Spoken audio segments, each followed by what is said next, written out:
Okay. Let's see if it's.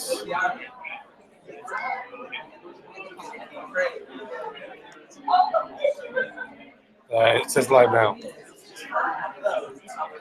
Thank God. How's all you? You said Google Hangouts. Start Google Hangouts. Oh, let's see.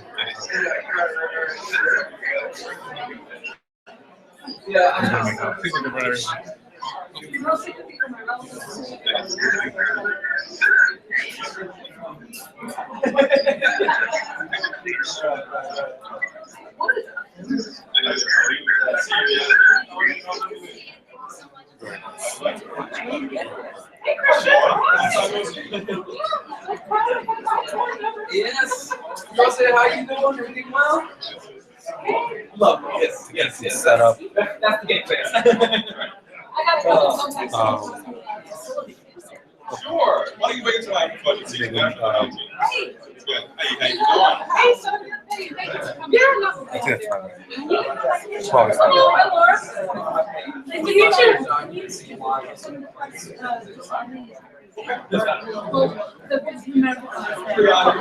Oh, gosh.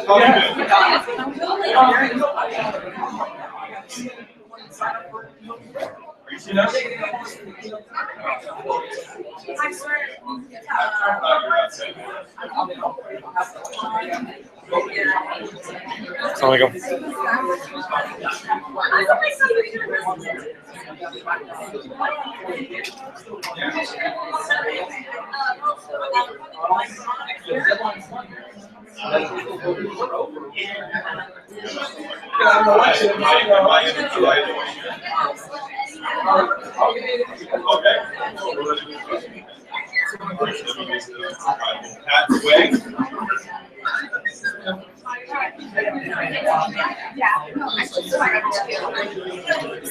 So I was expecting an email from Nader.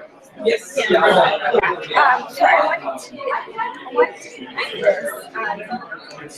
So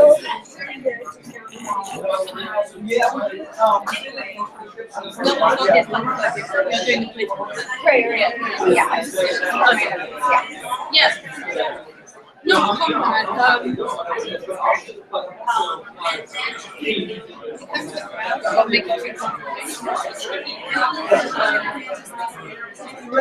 the existence of counteract.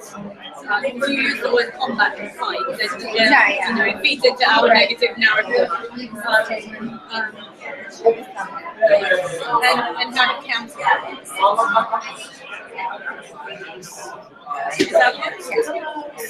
Sonia, do you have a member of the press here? She's with Washington. Good, thanks. Let me get you to sign in. Yeah. No, well, I thought you signed in out front. Give me 1 second.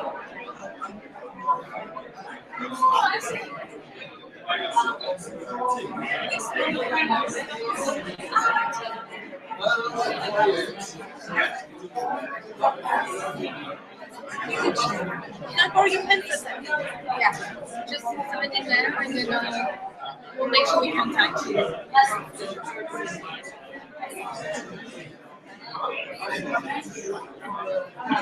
Right.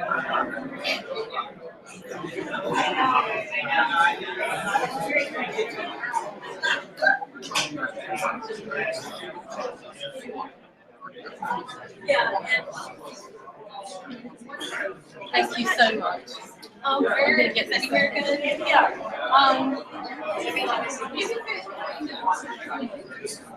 How are you?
Welcome everyone. Can you hear me okay? Is this working? Hello. Thank you so much for coming out on this very snowy day. I know I had lots of emails at the last minute saying that people would be watching online. We have the event streaming, should anybody want to watch it later. I just wanted to tell you a little bit about how today happened. So I'm a Muslim living in Arlington. This is a very amazing city, amazing county. We don't have a lot of problems here. In fact, I told my friends I live in Pleasantville. So, after San Bernardino, 3 things happened the same week. Number 1, I was at Walter Reed, and the guards, the security there, thought that my pass wasn't real and took it away, which was strange. I've been going there for 3 years without any problems. It's okay, it wasn't Walter Reed's fault, it's just an incident that happened. Number 2, my daughter came home from school and told me that kids in school were saying that all Muslims are terrorists, anybody who speaks Arabic is a terrorist. She doesn't look Muslim, so they felt comfortable saying these things around her. So she came home very confused. And then the third thing, early one morning, I was in courthouse, and I saw 2 police cars sort of at an angle, looked very dramatic, and 3 Muslim kids standing there, one woman with a hijab. So I got out and I asked the woman if she was okay, is everything all right? And she said that the security guard at the college had felt so threatened. The 3 kids were late for their exam, but the security guard had felt threatened. I talked to the security guard. He was very energetic and aggressive, and maybe he did feel threatened. But because of what was going on TV and the media, he felt threatened by these 3 Muslim kids, and he called the police. Now, the police were amazing. They were amazing. They listened to all sides. We do have one of the best police forces in the country. I mean, I think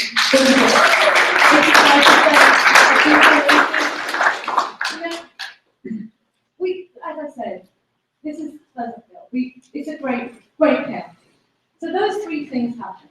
And that was followed by rhetoric on the news, ban all Muslims, control Muslim areas, things that started making me feel very uncomfortable. And I lived through the 9/11 America as an army wife.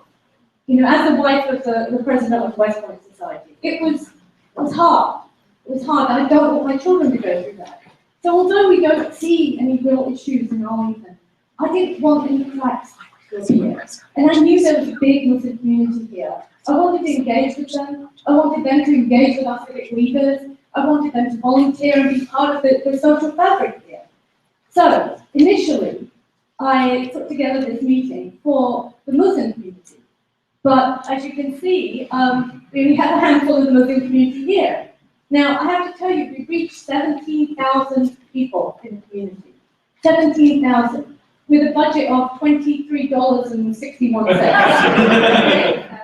So, and on top of that, thankfully, the press have covered some of the issues and the stories and some of our fantastic speakers. So, who knows, 17,000 plus, and yet we haven't managed to get them in this room. So hopefully some will be watching online, hopefully we will carry on and try and engage more. But I'm glad you're here. Let's have this conversation. Maybe we can work towards community cohesion, from both sides. And we'll see where this day goes, and we'll find some solutions. So one thing I did want to say, there was something posted online about the county paying for expenses for this meeting. The county have not paid a penny. They've been gracious with their advice. Katie and Christian have engaged a lot with the community in the past, and they were the first people I went to for support for this event. So this is purely a grassroots effort. Nova Muslim Americans is just a grassroots group of actually 4 women, me and 3 amazing women leaders. Yasmine here is a congressional lobbyist, and then where is Ghizlane? Oh, there she is. Ghizlane is a leader in the GMU student Muslim community, and she's an activist in many different areas. And where's Miriam? Miriam's here. She works for USAID. I mean, they're professionals, they have regular jobs, but they felt the need to engage and get our community to engage. So this is Nova Muslim Americans. There's no mosque behind it, no conspiracy. It's just us, a bunch of Arlingtonians. So, Yasmine, can you come? Oh no, actually, I'm going to introduce Nader first. I'll do this community and grassroots. So let me tell you about Nader Hasan. Nader Hasan founded the Nawal Foundation. He was born at GW Hospital and raised in Arlington off 13th Degree. He attended Klein Elementary and stayed in Arlington all the way through his master's degree at GMU at the Arlington campus. And he started his law practice on 14th Street just after 9/11. He is the epitome of the American dream. Boy Scouts, football, wrestling, youth coach, lecturer, and successful lawyer. He is a pillar in the community. You may have heard of Nader's cousin. His name is Major Hasan. Anybody heard of him? Yeah, another Arlingtonian. He attended Wakefield School, grew up in Arlington. Major Hasan murdered 13 people in Fort Hood, supposed to be in the name of Islam. But rather than retreat and hide away, Nader stepped up. He took up the mantle and provided a counter-narrative to the poison of extremism. Nader joined forces with Kerry Cahill. Do you know who she is? No? She's the daughter of Michael Cahill, who was killed by Nader's cousin. Together they've launched a national effort to build bridges. Have you seen the HBO documentary? It's called Homegrown, the Counter-Terror Dilemma. Have you seen this? Yes. Yeah? That's about Nader and his partner Kerry. And there's also a book being written about their work by Peter Uddin, The United States of Jihad. You heard about that? Maybe worth reading. The information, education, these things add to community cohesion. So without further ado, I'm going to invite Nader to come to the stage.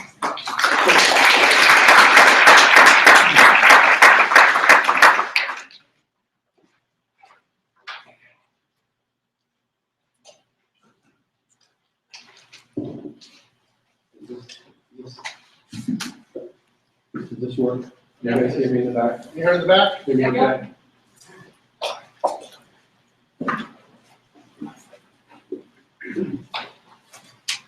Looking in this community, as Sonia said, so I'm hoping that this will actually cover all.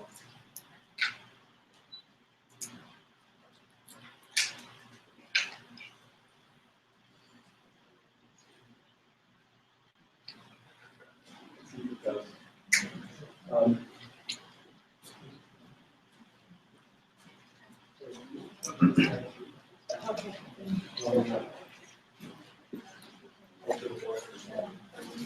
think he's there.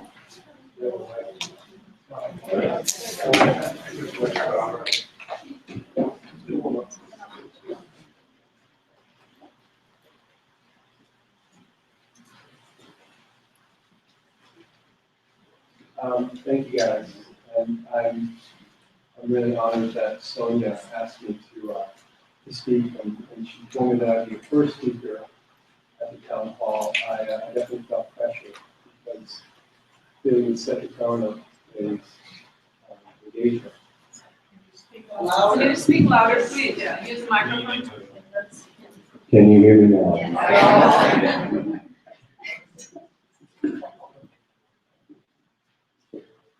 Well, I think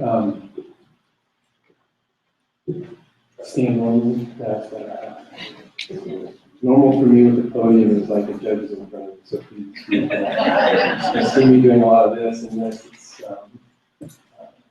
but I think you guys heard my engagement in this topic and the Muslim community is only been recent. 2009, November 5th of 2009. And that day is the day that's not going to ever leave me.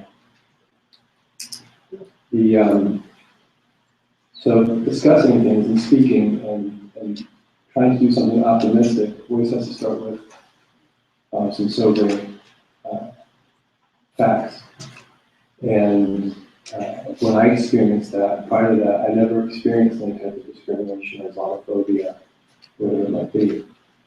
I played the league soccer here, swam, W&L. It was never an issue. I never felt like the other until after for good.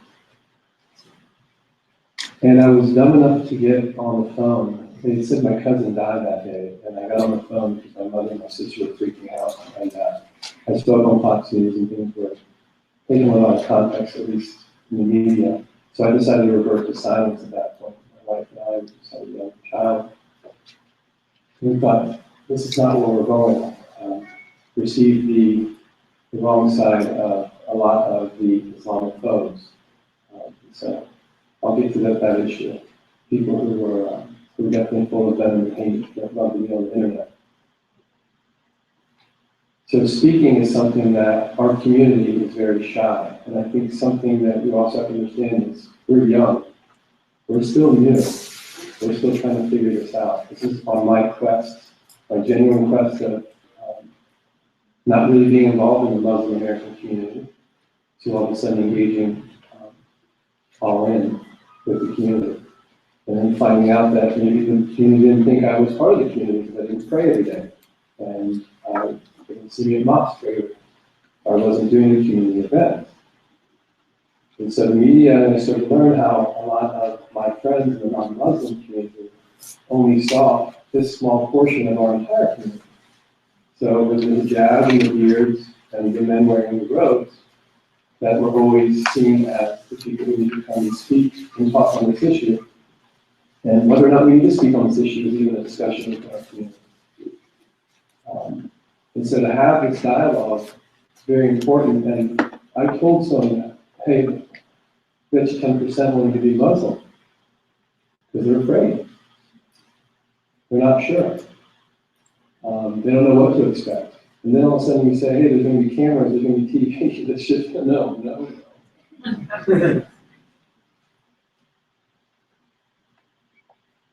So our community is still seeking leaders. And I'm definitely not on a campaign to be a leader for the Muslim community in any way, shape, or form. My purpose here is because I saw some in my family get poisoned. Whatever metal, whatever things were going through his head, he drank the Kool-Aid and caused harm, murder. And no matter what adjective you want to put to it, I think murderer is bad enough to have something like that happen to him. But then for him to be selfish enough to claim that it was the name of religion where he didn't speak Arabic, he only started becoming religious the last few years before that. There's a lot of things. And it was interesting because even members in this audience I work with regularly. And so when that incident happened, I actually had somebody who I work with come to my home after they heard me on the radio, on Fox News. And I had FBI interviewing me, and we opened the door, and they were awesome. So let me just make sure we understand about law enforcement stuff. They were incredible. I got a phone call. I didn't get everybody pulling up to my door. I got a phone call saying, Nader, I heard you on the radio. We need to come speak to you and give you a comment. My only request was I don't want a bunch of police cars in front of my house for the media to make it look like we're guilty too. And so they were kind enough to meet us off site, and we were able to drive in and go into the garage so the media didn't get into that. And they got full disclosure from my family. But it was tough to see a friend and a colleague sit there and I know pretty much watch me to see if I was nervous or if I had anything or any idea of what happened. And so whenever I start, and I always put up Michael Cahill first because my cousin killed him. He was the only civilian at Fort Hood who was killed. He was killed charging my cousin with a chair. And learning about the facts as, you know, you got bits and pieces as what was going on, it's hard to know that I grew up with this kid. We were riding bicycles right here in Arlington. We were watching fireworks from the monument on the back hill where the little ho-ho store was. So we do a local enough, you know, remember the ho-ho store down the bottom of Park Road. That was before the shooting. Both his parents died. There's a lot of other things, and there's no excuse. That's not part of the discussion. Fact is, our community has a problem, and whether or not we're going to own it or not is a discussion that we need to start having. We need your help as well, the non-Muslim community as well. And it hurts me to know that a lot of the Muslims here don't know the non-Muslim community as well as I do. Whether you're Jewish or Christian, or Hindu, Buddhist, atheist, agnostic, you're great. And you collaborate. And so I'll get to that point as well. I always want to make sure I recognize Mr. Cahill before I speak. And what was interesting on the day of Fort Hood, this is my best friend, Justin Constantine, Lieutenant Colonel Constantine, who's retired Marine. We went to high school together. I used to pick on him when he was a kid, called him Vern from that Stan Bonnie movie, with the Peds, Sherry Pens. And he became the rugby, captain rugby team at James Madison. We were fraternity brothers at JMU. And we both went to law school at the same time. He joined the Marines during law school. He was at Denver, Illinois. We skied every winter together during law school. In 2006, he was in Iraq. He's an attorney, he didn't have to go. And he was shot behind the ear. And it completely took out his face. And I was one of 3 people that were allowed to go to the best naval hospital to visit him. He was the highest ranking person at the hospital during that time. And watched PTSD, watched the medication, the dismay, the suspicion, all these things that war, and walking through Bethesda Naval and seeing the youth that were injured before I even got to major Constantine at the time. And I just always said, if anybody walked through here, they would not continue with any type of war. It kills me. And so I knew a Muslim guy who was done. I was like, you know who this guy is? This guy is so cool with Muslims. And he was over there doing a civil job, trying to talk to leaders, talk about water and desalinization, things like that. And when he got shot, he was pushing a reporter who was staying still, telling him, you got to keep moving. And as he pushed the reporter, he took a bullet about his face that wide, and he shot that. And he had 2 foremen who were under 25, I think, 21 years old, who had only practiced on, I think, a pig or something before, had to do all the emergency triage and things like that. When we got to Germany, the doctor there thought a professional surgeon had actually done a lot of this stuff. And so Justin always speaks now about value. He's a survivor. This is a year later. And this is in Quantico, when he and I were celebrating probably the best day. of his life. And he married his wife, Dahlia Constantine, and I was able to be their marriage celebrant for them in Hanukkah. And she's a Muslim American. So Justin empowered me with understanding how great America is.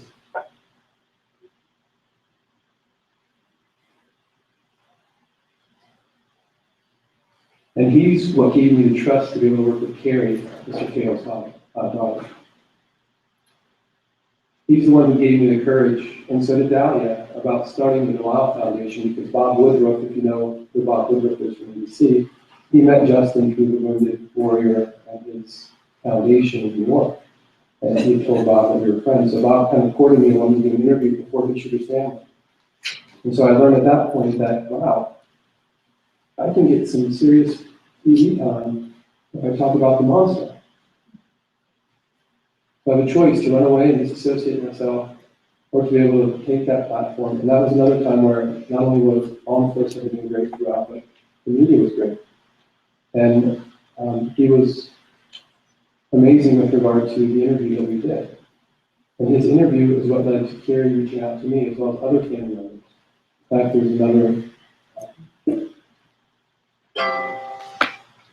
there's another note, Patrick Ziegler was shot. He lost 20% of his brain. And I got to meet Patrick as well. We had dinner in Maryland with his wife. And I saw what happened to Justin right before my eyes. My cousin had done something else after I just lived here for 3 years. But on November 5th, 2009, that day, Justin, after being disfigured, started a Iraq and back t-shirt. So people who used to walk around and just go, ooh. And finally, somebody made a t-shirt for him that said Iraq and back. And then people started coming up and shaking his hand and saying thank you for his service. And they would kind of understand that that was something different. So we thought that was great. We started raising money to get t-shirts to the wounded soldiers to wear their shirts as well. We finally launched the website that morning, same day before that. So I had Major Hero, Justin Constantine, I had Major Pola, my cousin that day. But he gave, I think, a lot of the trust when I met with Carrie, and Carrie, her family, and her mom, and her brother, and her sister.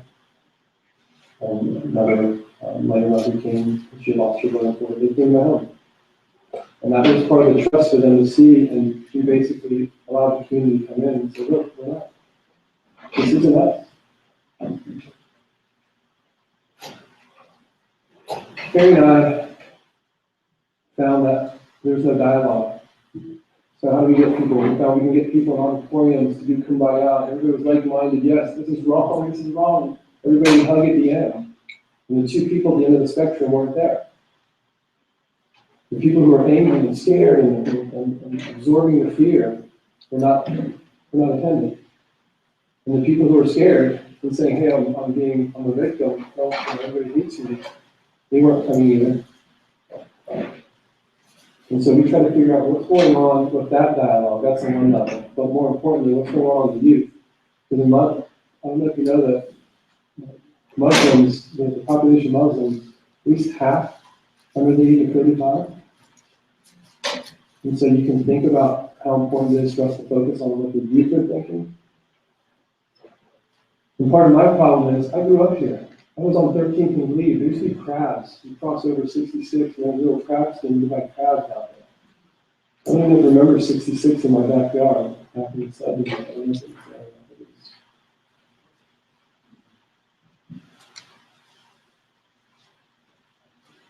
I was never the other.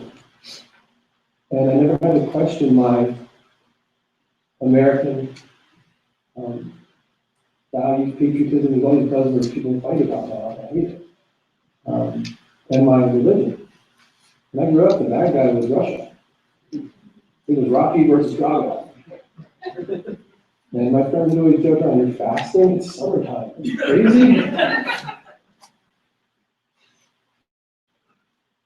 And we have a funny smell in our house because our food spices were really different, you know. And as a youth, I grew up living two kinds of lives. The life at home for my mom and living that proper life, and then the American life at school. Well, homecoming, yes, I play sports. Today's kids don't have that. Post 9/11 kids, the kids that I'm coaching, the kids that I'm teaching, They don't have that benefit that I have. And I ask, how do we fail them? How did my generation fail them? And I'm first generation, that's what we see. My mom immigrated. All we had to do was go to school, get a good job, make us proud, and get ready to support us when we're older. Well, some people laugh at that. And so we're never worried about our identity. And I think this is what Sonia's whole event is about we failed to engage civically and politically for all the time we've been. Because we were so focused on getting good grades in school and getting in the right college so we can make money and make sure our parents were proud because they gauged our success by how much our checks were. And so again, our community has a lot to talk about because you don't see a lot of Muslim American parents telling kids, it's okay to be an actor and actress. It's okay just to be a professional athlete, unless you really get, there's that, and even within our own community, we have that issue about gender stuff. So. And those conversations haven't happened. Where's our community? And if you want to know where our community is, there is a community that goes just like your community. There's a percentage of your community that goes to church every Sunday, maybe 2 or 3 times during the week too. In our community, we have Muslims who go every Friday to pray. You might see them in the village crossroads causing traffic. And we have Fairfax County Police standing there, helping us cross the streets. I always find that to be a really good organization. We have cops protecting us crossing the street. When we call 911, they don't say, are you Muslim? I'm in court all the time. I see them coming to victims of domestic violence aid all the time. I see them dealing with Muslim Americans being charged with DWIs. A lot of the college kids coming from overseas, driving recklessly. These are all issues that our own community has had a discussion with. But who's the leader to have that discussion? Is it Sonia? Is it the imams? Do we really have to rely, or are we supposed to? And is it fair for us to rely on the imams to always be our spokespeople? And then it goes to, well, who are our spokespeople? And who do you allow to be our spokespeople? And so you all here don't have control of the media. Does the media allow somebody who's speaking like me and Sonia, or somebody who's got a beard and has got an accent and really rock and really direct? Those are some of the views our community has about sometimes the ministry travel.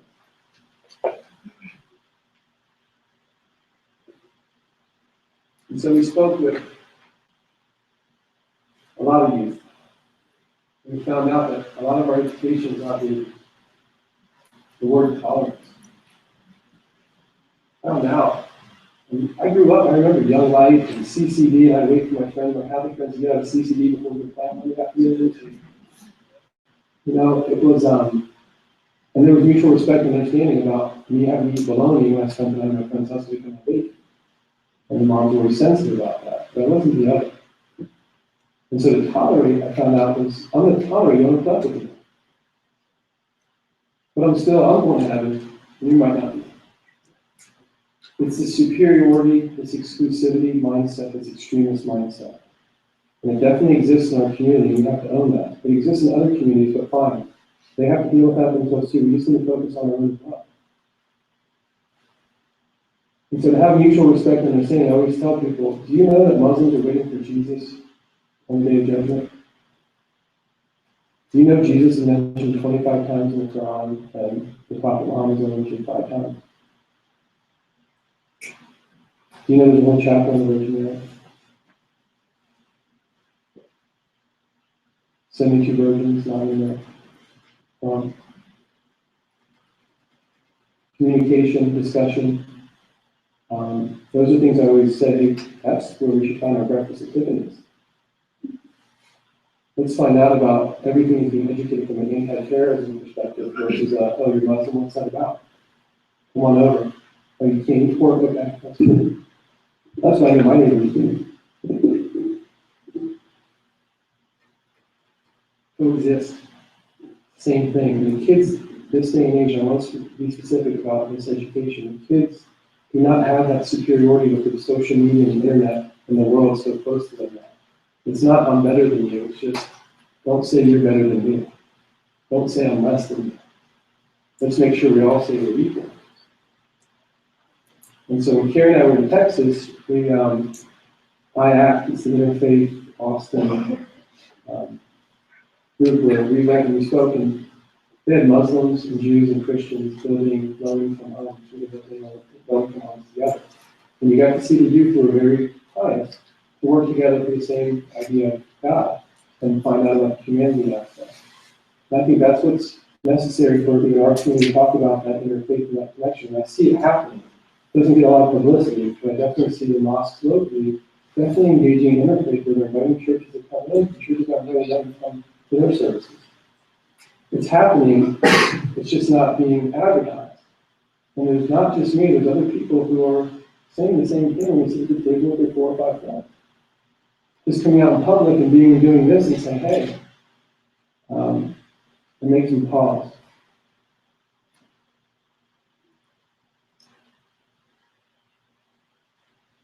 So the event today, town hall, be a little more optimistic now. Everything is just sobering and Islamophobia.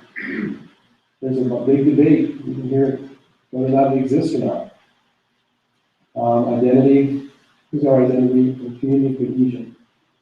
These panels, I'm really looking forward to listening and hearing because I know the people on them are wonderful and they have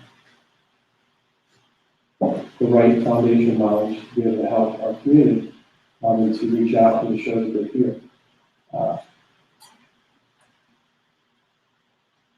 I'm going to switch it to identity first instead of Islamophobia. And so the audience I'm speaking to, I'm speaking to Muslims in the audience and I'm speaking to non-Muslims. I'm trying to parse this because when I say what's our identity as Americans, who are we? Because I found out that because I don't, so when I went after my cousin did that and tried to do a lot of foundations, hey, let's put up this banner, nobody's doing this on another, everybody knows that peace. We don't accept what these shirts are saying. The response is come and pray more so that people get more comfortable trusting. So then I had to build trust within my own community and the moderates, the other people who aren't at mosques all the time and they pray where they can. We're so disorganized, even though we think we're organizing our own little groups. We have a bunch of little groups, a bunch of cliques really within our community. We have no leadership. Everybody's waiting to see who's this leader going to do. Who's this spokesperson going to do that's going to go ahead and champion the fact that we can have this discussion and not have anything to be afraid of. And are we all the same? And I always laugh because there's a lot of Muslims who own bars. There's a lot of Muslims who don't scrape the bacon off of their salad when they come. And there's a lot of Muslims who don't think that's funny. And so within our own community, we do that dance. I have family members that I would never, ever let them think that I went to a restaurant where there was alcohol. Just to not offend them.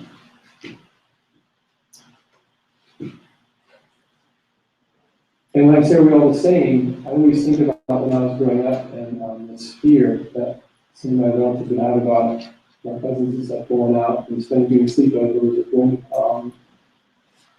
There's always seems for an assumption that American parents are okay with their kids either hooking up with other opposite sex during high school or going out and drinking during high school. I think because in this society it's open and we know it exists sometimes, unfortunately we do the best we can to protect our kids from making bad decisions. But that doesn't mean that the parents condone it. And that's a problem sometimes with the Muslim American community that's immigrated here. They think that the parents just know it and say, okay, you can do it, be careful. And that's not the conversation mom wants to have with their teenage. But the town conversation, you'd be like, oh really? You don't want your daughter to have sex when she's married to? Great. They're hard topics, they're shy topics. The topics even more closer to really, we should have to stop that. Shouldn't say that word. You said sex. So if you understand who our community is, you're still trying to find out who we are. And that's part of the difficulty about coming to the table with you guys. Who's coming to the table? And all of a sudden, who does that person have the right to be holding the whole community's baton and mantle? Who wants that pressure? That's why I said I don't want, because I want to talk to my community I grew up with. If we're starting it here, God bless Sonia. It's about telling the arms of people I know and trust to say, look, you guys, this is what's going on. And I'm talking to the conservative part of the Muslim community, I'm talking to the liberal side. We have a big middle part right there too. And getting out and identifying and getting our whole community together to address this is a difficult task.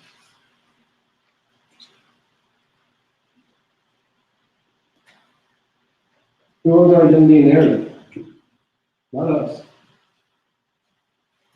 Right now, the extremists, and I'd say the media, are the ones who are basically putting out what the non-Muslim community gets to feed off of for information. Social media, all that anti-news, all the folks, all the people who are afraid and scared. So I think of Islamophobia and you say, Austrophobia, Iraqophobia, you have this fear. So you have this fear of Islam or Muslim. There are people who have that fear. Is it number one issue for our community? I'll get to that. But we need to own our own identity. We need to own our own narrative. And we need to do it fast.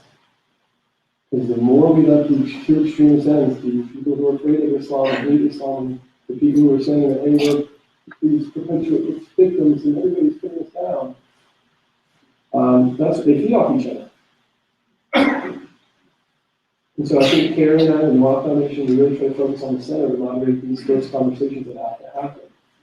Lieutenant Colonel Constantine, they volunteer their time, they come and speak so that they can respond and have a safe space about the conversation. We're a success story. And so to suggest that we're going to go with the glass half full rather than glass half empty rather than glass half full, that we're victims, I think is a farce. I don't buy it. I'm a Muslim. I see the cab drivers whose kids are going to UVA. We work hard and we take full advantage of the American opportunity. And it's our country. And that's why we should be doing this.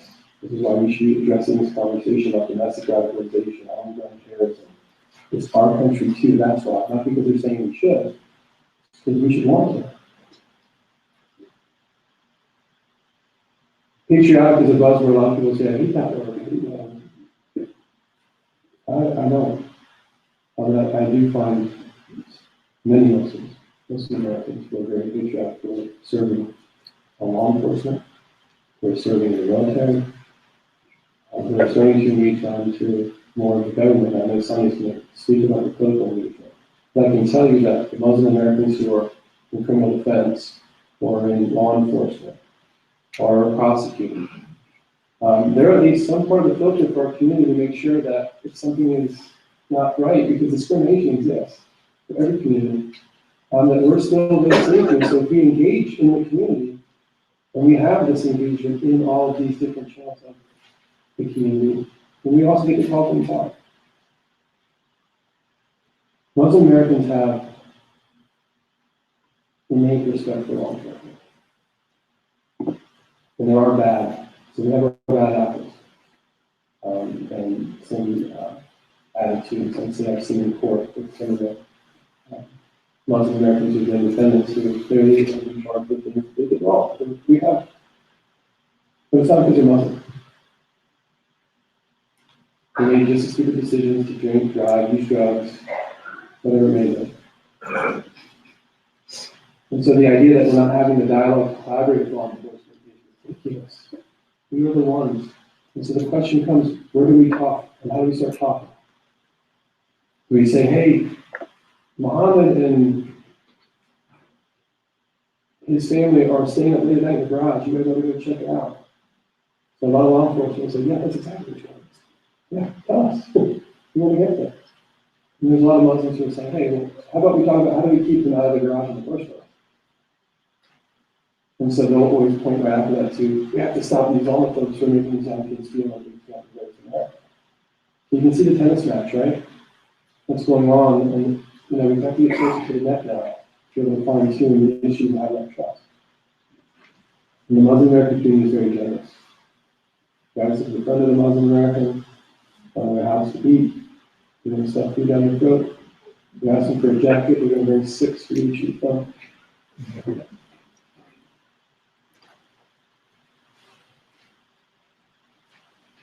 So I'm not putting it together, so it's just does it exist as long as are there people who are afraid of Islam? Are there people who are just innately afraid of Muslims? How would you answer that question? I think there are. How big is it? Is it overwhelming that it's crushing our community? I don't think so. And that's why I bring this up. Because we're trying to sort of trying to identify who's Islamophobic versus us trying to identify who's in the periphery of on the edges of our society who might be likely to drink this jihadist juice because they don't feel part of the system. That's the issue our youth facing. If I want to know who the enemy is, I want to know where they're selling. And they're selling God or country. They're asking, what comes first, your religion or your country? And to be a young person to have that question, I always try to flip that from the Christian standpoint and say, if you believe, whatever your faith is, that an angel or Jesus or somebody came to you and said, I need you to change your citizenship, I need you to become Canadian. I need you to become Argentinian. Can't be American anymore. You believe this is what is being told to you. You should not be this. And that's what they're trying to sell, that false choice. That's never going to happen. I never had that false choice. There's never a conflict. And so being able to fully embrace our patriotism and being able to be fully Muslim, whether you pray 5 times a day or you don't pray at all, it's irrelevant. There's no conflict. That's a false choice. And that's the big thing that I think you have to ask yourself. Is that what you're asking of a Muslim when you first see it? What comes first? Your American patriotism or your religion? And so to teach our own community about how to respond to those questions is another thing that we don't really have the leadership doing yet. We're trying. So I ask for your patience.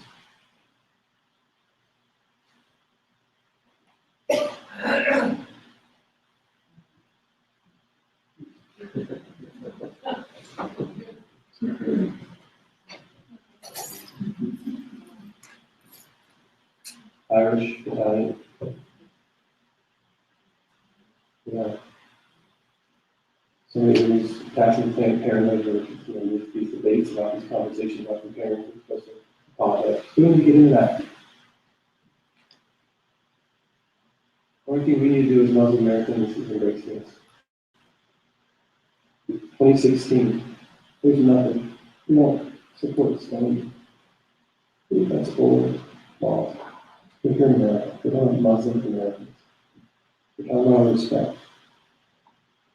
There's never any type of rhetoric that anybody can sell to suggest, oh, we need to use Islam in order for us to lead violence. Somebody's attacking you and keeping you out of your money, that's called self-defense. You don't need religion for that. So I thank you guys all for coming today, and your patience and understanding, and hopefully you will leave with a more positive and safer understanding about what's going on with this topic right now with our community and how much we need your help when it comes to reaching out and saying, come on, let's have these conversations. Thank you.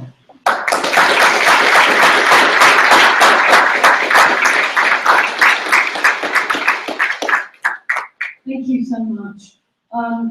We only have a little bit of time today, and I wanted some.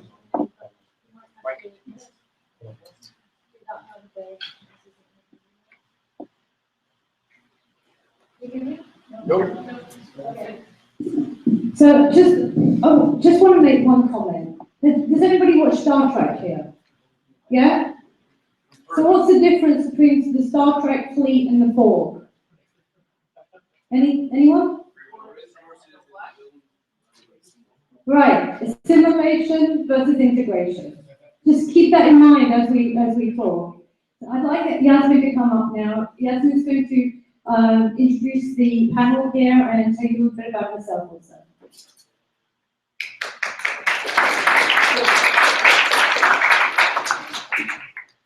Great, thank you so much, Sonia. Thank you so much to all of you for being here with us today. As Sonia mentioned, I'm Yasmine Taeb. I'm a lobbyist for the Friends Committee on National Legislation, which is the Quaker lobby, and I'm also the vice chair for the Democratic Asian Americans of Virginia.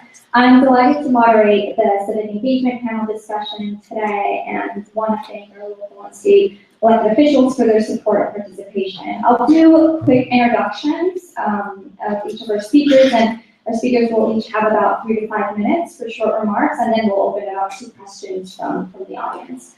For our first speaker, Senator Ebbin. Adam Ebbin took office in January 2012 after serving for 8 years in the House of Delegates and represents the 30th Senate District. Adam represents a district that consists of approximately 200,000 residents who reside in portions of Arlington, Alexandria, and Fairfax County. As a leader in the General Assembly, Adam has fought to advance progressive priorities, including incentives for cleaner energy, funding for mass transit improvements, ending discrimination in state employment, and electoral reform. Please help me welcome Senator Adam Ebbin. Thank you. And thank you, Yasmine, for having me here today. You know, Yasmine told me about my district, and it's a diverse district too, as is Delegate Lopez's. And I don't think that's why I'm here. We have, in the Fairfax County portion of our district, we've got a lot of smaller mosques, but we don't have a substantial Muslim American population. But I did want to just tell you about one experience I had with some Islamophobia before we talk about civic engagement. In Richmond, when I was in the House of Delegates, we can invite people down to give an invitation each day, ministers, rabbis, whoever. And I decided to invite Imam Johari from Arlington. And it became quite a to-do. People walked off the floor. There was a sign, "Why are you supporting terrorists?" Crazy things. And he gave the most inspiring, unifying prayer, but people were there not willing to listen to it, and that was troubling.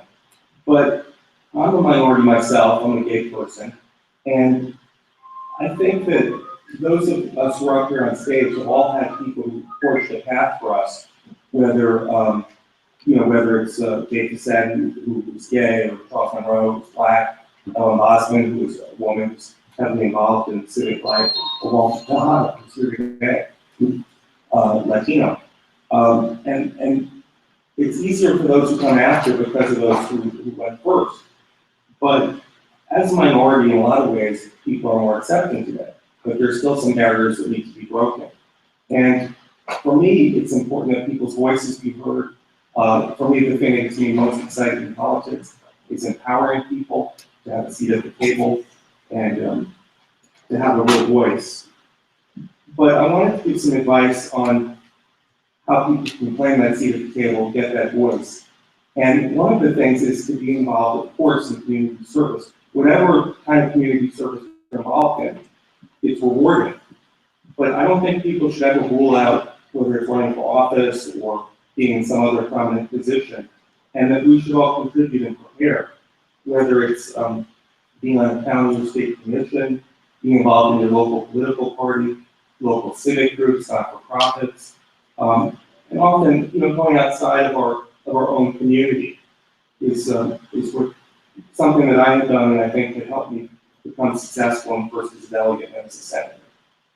But being an early groundbreaker, or someone who's going to stand up and be publicly identified as a voice of the community, you really have to cross every T and dot every I. It's unfortunate, but people look at you with extra scrutiny. So I would encourage people to be more involved, not to rule anything out, and to go forward. Yasmine was a candidate for office, and she's a pathbreaker, but we want to get to that next level when people are in office. So I hope that that'll happen here in Virginia. There's not always a lot of opportunities for open seats, but I've seen people forge ahead. I think all of us at this table, when there's open seats, it's harder to win a seat with race someone, but the best way to win is to be ready and to work harder than everyone else. I don't want to take too much time on looking for your questions, so I just want to thank you for being here and thank you for including me today. Sure. Thank you so much. So our next speaker is Delegate Alfonso Lopez. Alfonso represents the 49th District. He's a lifelong Democrat and activist with more than 20 years of federal and Virginia legislative experience on issues critical to the people of Arlington and Fairfax. He's been a tireless leader in advocating for the rights of new Americans in Virginia. Alfonso currently serves as the minority whip of the Virginia House Democratic Caucus. Please help me welcome Delegate Alfonso Lopez. Good afternoon, everybody. Thank you for having me here today. Justin Constantine is a friend of mine as well. and I was honored to have been one of the patrons of legislation from the General Assembly honoring his service to the country and the work he's done since he's been in the military. I'm also friends with Dahlia Constantine, and I'm still angry at her because she moved right before my little boy was able to take third grade classes with her at Patrick Henry Elementary School. She was the Teacher of the Year in Arlington County and was one of the finalists for Teacher of the Year in Virginia. And to say that she's an incredibly exceptional teacher is an understatement. Let me tell you about some ugly truths down in Richmond. Islamophobia is alive and well. And it's alive and well amongst members of the House of Delegates and the State Senate. The instance that Adam's talking about is true. Another instance, of the 30th anniversary of the Al-Hijra Mosque, which is in my district, I put forward a resolution, simply a resolution commending them for the incredible work they've done over the last 30 years, especially in terms of engaging the community, poor people, abused women, having food kitchens, educational services. And the fact is that 2 of the 9/11 hijackers went to that mosque a couple times. And ever since then, Fox News has said that the Al-Hijra Mosque is the terrorist mosque. There are around 10,000 members of that mosque. But it's okay for some members of the House of Delegates to paint the entire membership of that mosque with the same broad brush. And I've gotten up numerous times now and said that that's ugly, divisive, un-American, and not who we should be in 2016. And better yet, they should know better, and they should be ashamed of themselves. And I continually get into debates with some folks in the Tea Party and House delegates who put forward legislation saying that we need to ban Sharia law in Virginia. And what I do is, as you laugh, I make fun of them. Because it's absurd. But what it's doing is it's tapping into an ugly, hateful bit of rhetoric that plays well with a certain segment of their specific district. But it's not who we are. And it's not who we should be. It's not what we represent. And it's not what we've represented for 400 years. Virginia's always been a leader. And especially when it comes to religious freedom. And taking these rhetorical flourishes as a way to step backwards is wrong. So, this year, if you wanted to be Islamophobic, what you did was you got up and you supported not 1, not 2, but 3 different bills from Tea Party members of the House of Delegates, actually supported by all Republicans, that we should not spend any money to help Syrian refugees that come to this country because they're the enemy. Bob Marshall had the bill, Tim Hugo had the bill, Nick Freitas had the bill. And then it passed unanimously for Republicans on a party line vote at the General Laws Committee. The fact is, what Adam just said to you is incredibly important. Right now, the first Muslim American delegate in history of Virginia, 400 years, House delegates, was elected just a couple years ago, Sam Rasool from Roanoke, Virginia. Sam Rasool was the first Muslim American delegate. And the thing is, we're having too many of these firsts still in Virginia. I'm the first Latino Democrat ever elected in Virginia General Assembly's history. Latino Democrat. 400 years. That's pretty long to wait for a Latino Democrat. And the fact is that when you actually are in the room, you can help change some of the attitudes. But we need more of us in the room. In 1970, the year I was born, I'm going to give you some statistics. Latinos made up 0.9% of the population of Virginia. Asians made up 0.3% of the population. Whites made up 83% of the population of Virginia, and African Americans made up the rest. 83% of the population. In just 45 years, in one of the most dramatic demographic shifts in the history of the Commonwealth. Whites make up 63% of the population, a 20% drop in just 45 years. Latinos now make up 8.7% of the population, Asians make up 5.6% of the population, Muslims make up 1.2% of the population, and Indian Americans make up 1% of the population, and the rest are African American. So when I hear 75-year-old white delegates from Southside Virginia say, I want my Virginia back, I know exactly what they're talking about. I know exactly what they're talking about. The fact is that my district is arguably the most diverse district in the entire Commonwealth of Virginia. And I find that down in Richmond, I'm having to explain that diversity to folks who either don't see it in their homes or don't want to see it. And we're not as much as we can be. We're not going to be able to achieve as much as we can be as a Commonwealth if we don't completely embrace diversity. We don't completely embrace all religions, all ethnic groups, and realize that there's power in that. Not just moral, but also economic development power. So I appreciate you being here and I look forward to your questions.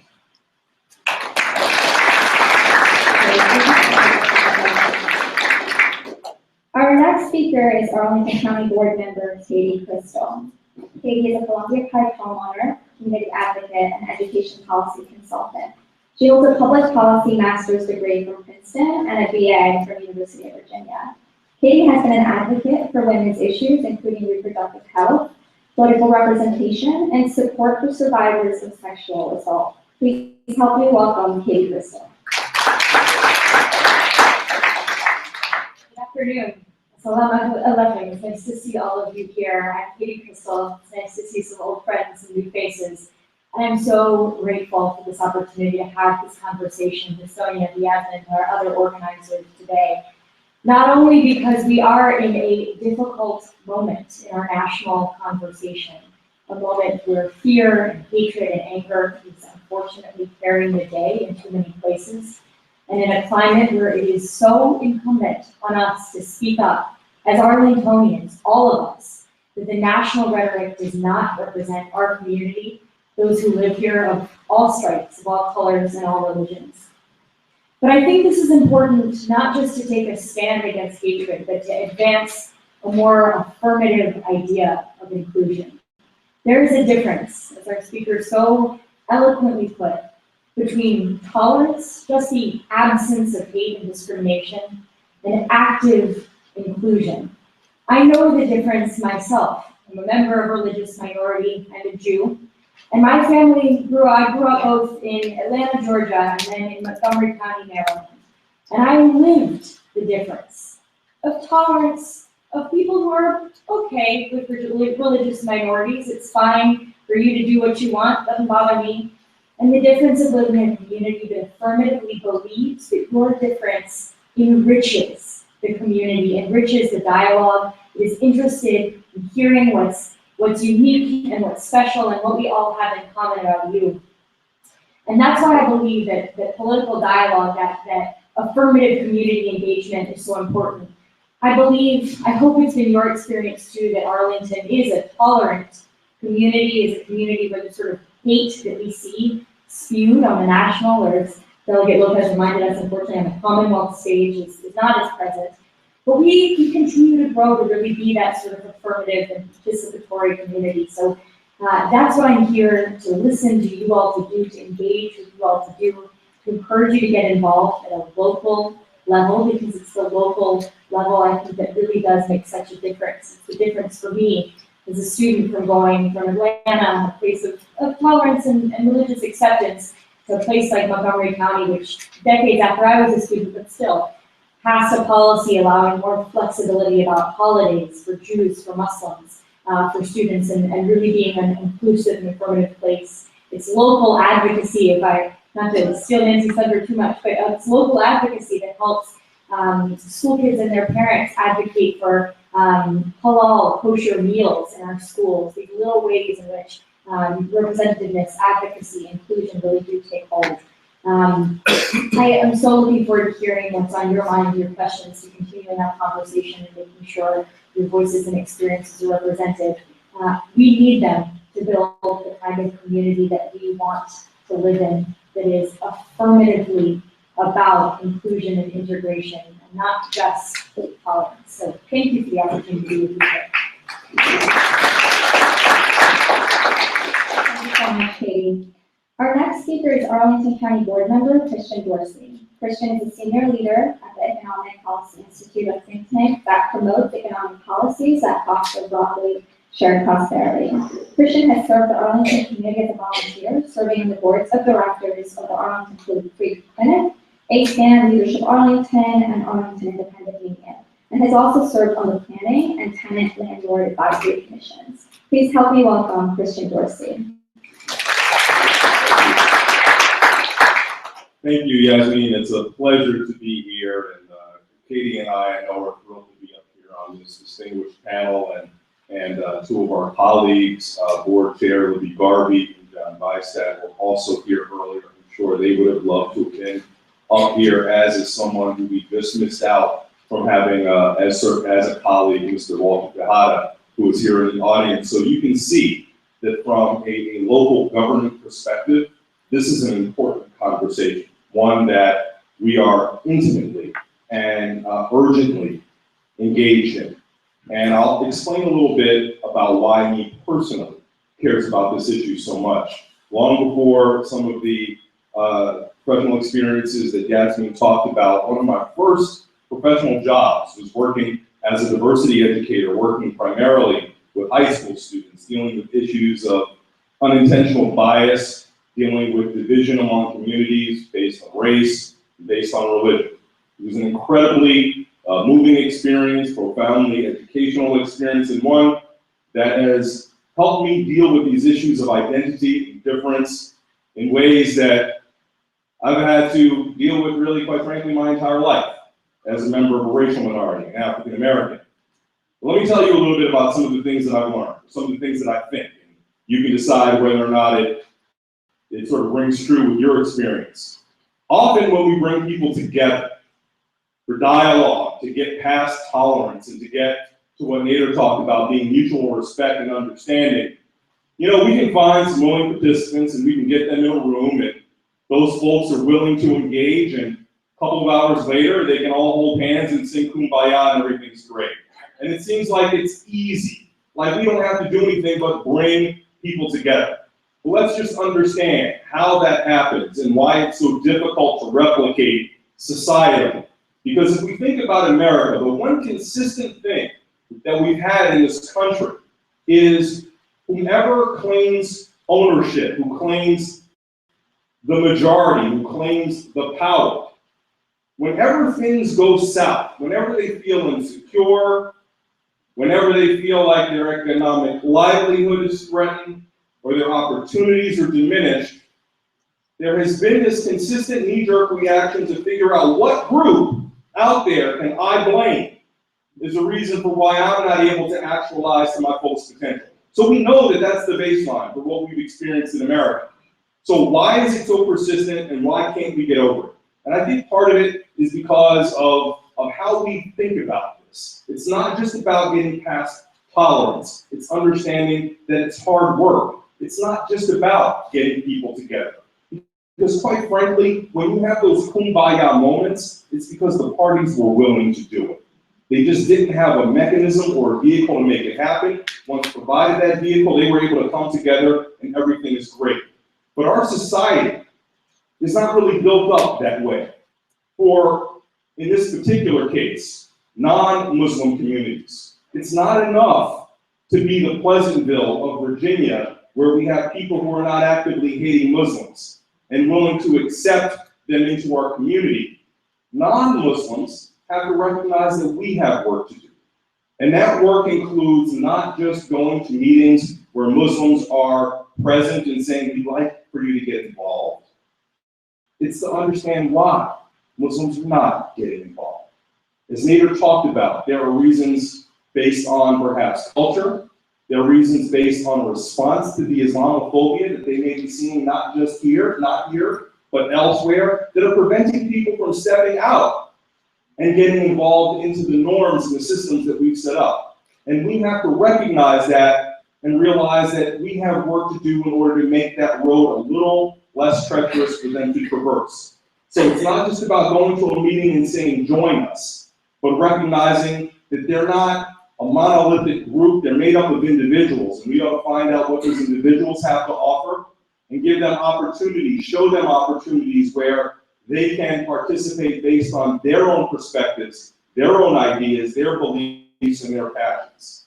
But there's also work that Muslims have to do as well. It's to recognize that civic engagement requires taking the courageous step of putting yourself out there. Now, I know it's easy for me to say as a non-Muslim, but I can say it as an African American. I've seen it in my own family, I've seen it in my own experience. It'd be very easy when you live in a world where it's a little dangerous to be out there, to think if we just stick to ourselves, if we just stay around people who make us safe, it'll be better. It's not better. And we need people who are courageous enough, who are able to get out there and say, you know what? This is my country. I'm going to get involved in civic affairs, whether it be a political committee, whether it be an interfaith alliance, whether it be a social club, or just not keeping my Muslimness hidden. So that's the challenge that we have to do. It's work that requires engagement from non-Muslims, from Muslims, but it's work. It's not going to happen right away. As much as I am so thrilled about this opportunity, I don't want this opportunity to just be something that we can check off and say our community did a nice spin. Our community has to continue to commit to this kind of engagement, and I am certainly interested in being a part of it. So thank you all very much.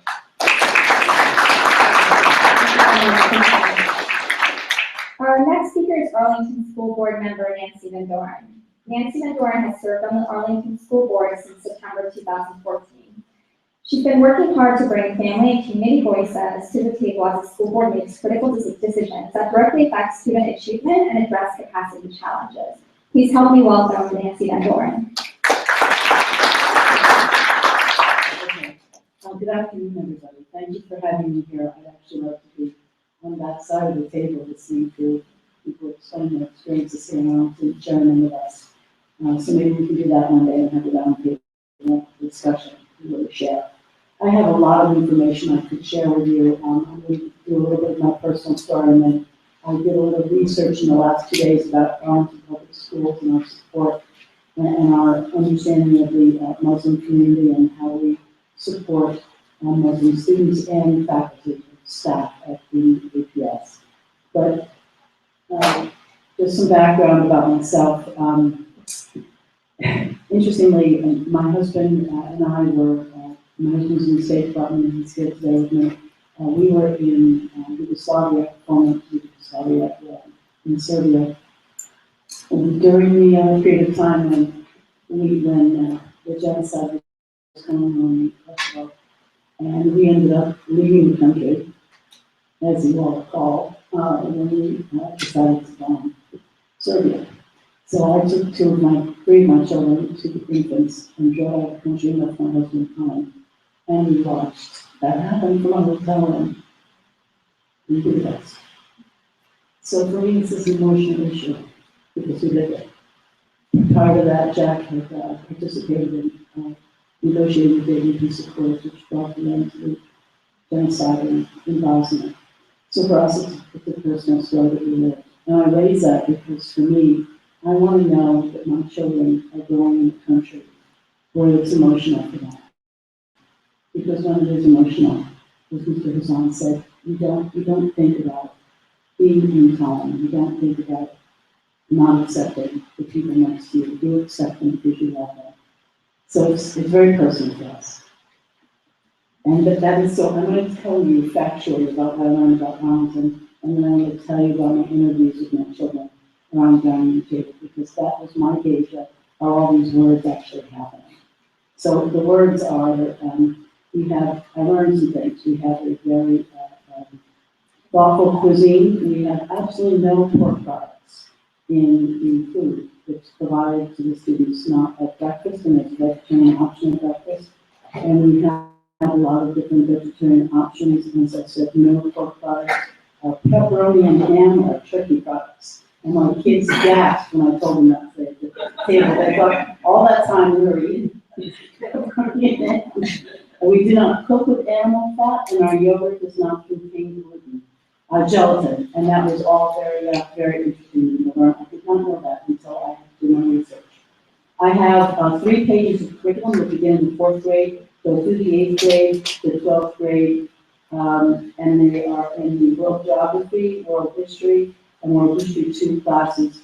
And it begins with just a basic understanding of geography, then a study of Islamic civilization from 600 to 1000 AD in world history 8th grade, which is required, and geography, world history, and then discussion about faith, political, cultural, geographic, and economic conditions in the world, about 1500 AD, that's in world history 2, and then world history 15 is understanding and influence of Judaism, Christianity, Islam, Buddhism, and Hinduism in the contemporary world.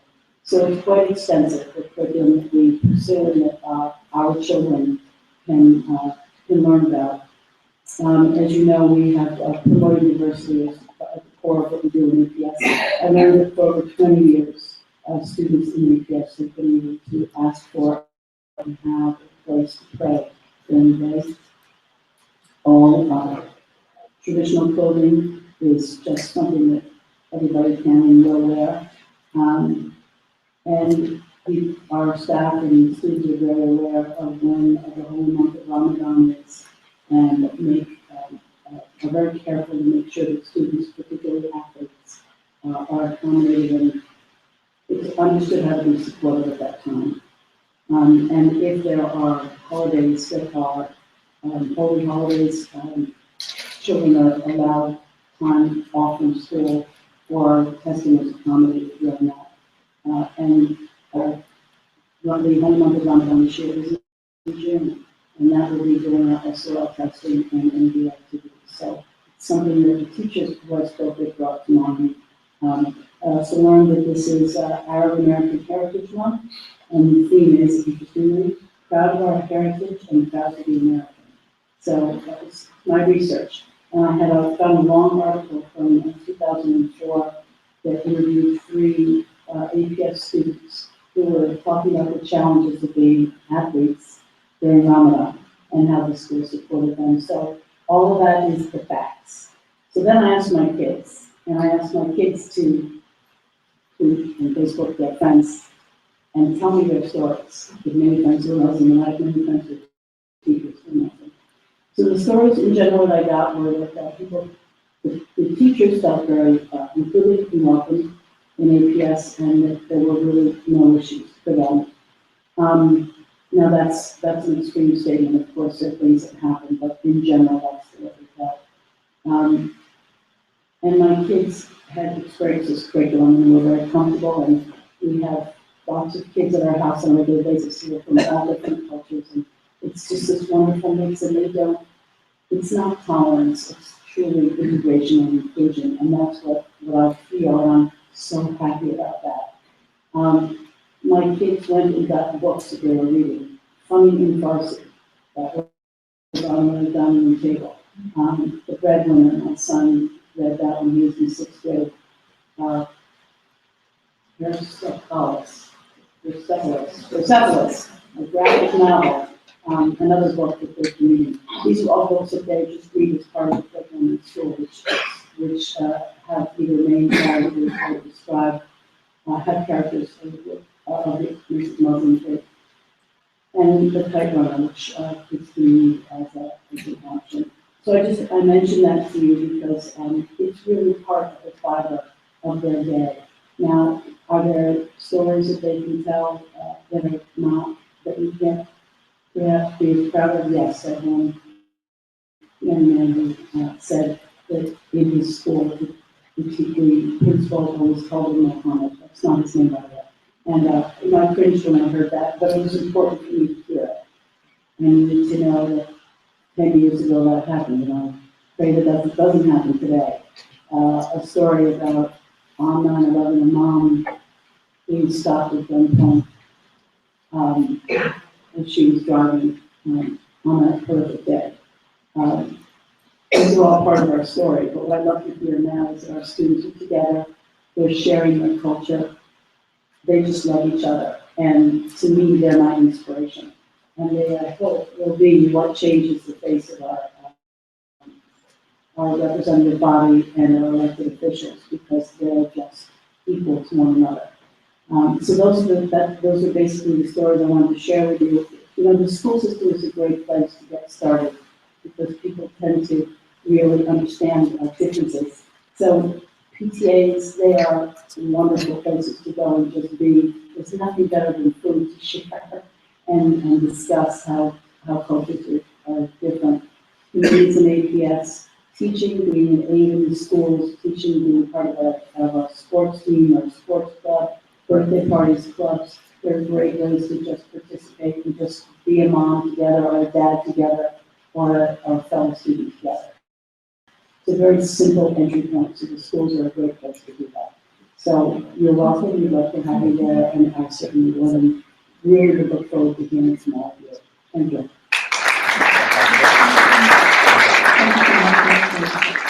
So our final speaker is Arlington Police Chief Jay Farr.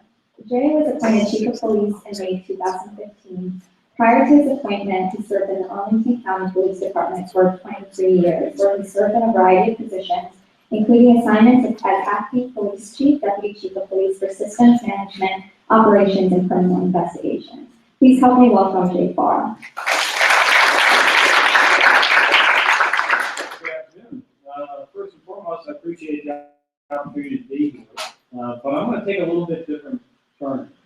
When Sonia and I originally met to talk about the opportunity to do this, what we were really looking to do, we were looking to get out and meet the Muslim community that's somewhat underrepresented.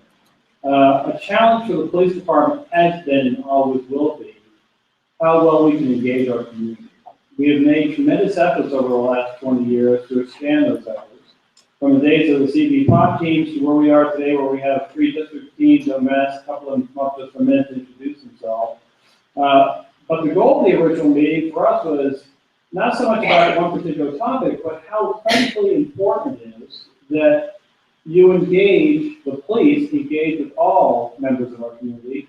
And like some of the challenges we face along Columbia Pike in the Hispanic community, I have challenges that because of illegal immigration, that for us, as Mr. Dorsey said, if you don't come to the table, we can't help you. And what we're really trying to do is get people to come to the table.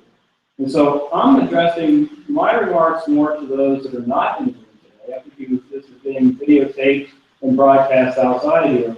What I'm asking is anybody who's watching today, and Captain Aswell and Adrian, if you see the folks I'm going to introduce for a minute, what we're asking you to do is reach out and have that contact with those 3 district captains. Because we want to have a dialogue with you. And unlike some of the folks up on the board here today, and don't take this in the wrong way, we're out in that community every single day. And I don't mean this in the wrong way, but we are at the street level. So we go into your home. We deal with you every day, and we deal with the challenges that our community faces every day. And the men and women of the police department out here strive to have that communication. And I talk to them all the time about the whole concept of community policing. And community policing is really pretty simple. Every day we go out, we have an opportunity to do 1 of 2 things. We either create a credit or debit. And we are striving all the time to create a credit. How we treat you, how we engage with you, and how you see us when we leave is a credit. They come when we make mistakes. Great thing about police is they're human. The bad thing about police is they're human. I mean, we have some opportunities every day to do the right thing. We have opportunities to do the wrong thing. Our goal is to do the right thing. And so I see it as an opportunity for us to not just talk about Islamophobia, which I believe there's a challenge, and I like the first speaker talk, is it real or not real? You know, for us, it's a matter of how do we represent every single person, and how do we stay neutral in that representation? That's the goal of the police. We have one thing that we do out here and one thing only, to provide a safe and secure community. To provide a safe and secure community requires absolute commitment by the community to engage with us. I saw the other day from Robert Kennedy. I'm a child of the 60s. I grew up in Vermont. And Vermont, as you know, is, I guess most people think, the most liberal state in the nation. I think it's a little different. The Vermont, though, is one of those places it is all about engagement. It is all about different views. And I grew up as a teenager in the late 60s, and I can't help but think that we're sort of back where we were. This is a quote from Robert Kennedy. He says, "All of us might wish at times that we live in a more tranquil world, but we don't. And if our times are difficult and perplexing, so are the challenging and filling with opportunities today." And it's not this meeting, it's the meeting that we get outside of here. It's if I can get just one or two people to engage us on a routine, regular basis and start to create a voice for the Muslim community, that's heading us in the right direction. I know that oftentimes you see us, sometimes you may not be able to relate. I can tell you in the last couple of years, law enforcement can probably relate better than we ever could before. We are under the microscope like nobody's business.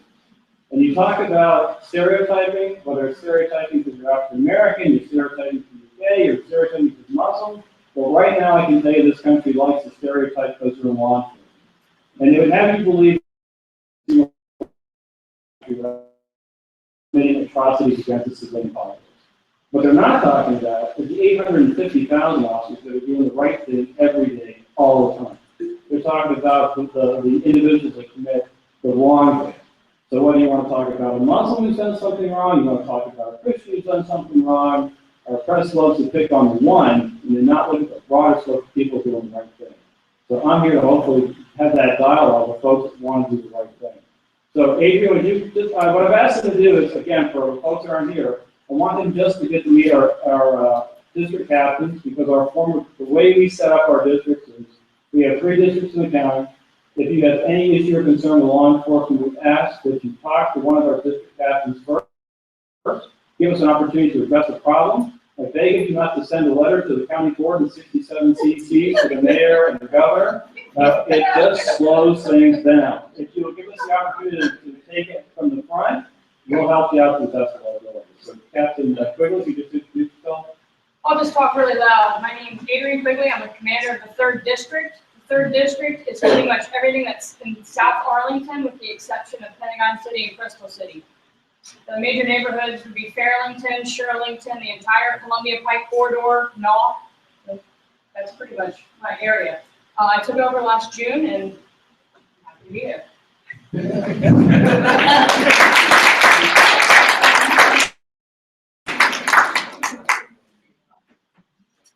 Good afternoon. My name is Cameron Hasan. I'm the commander of 2nd District, which is Clarendon, Courthouse, Roslyn, and as Adrian mentioned, in South Arlington. It's the Crystal City area, the Pentagon City area. I'm also happy to be Muslim, a practicing Muslim, somebody who has gone to Hajj. I know we both will be here, so we'd love to speak to who wants to come talk to us. That's our focus, is to try to engage everyone in the community with whatever means is able to come to you. So, thank you.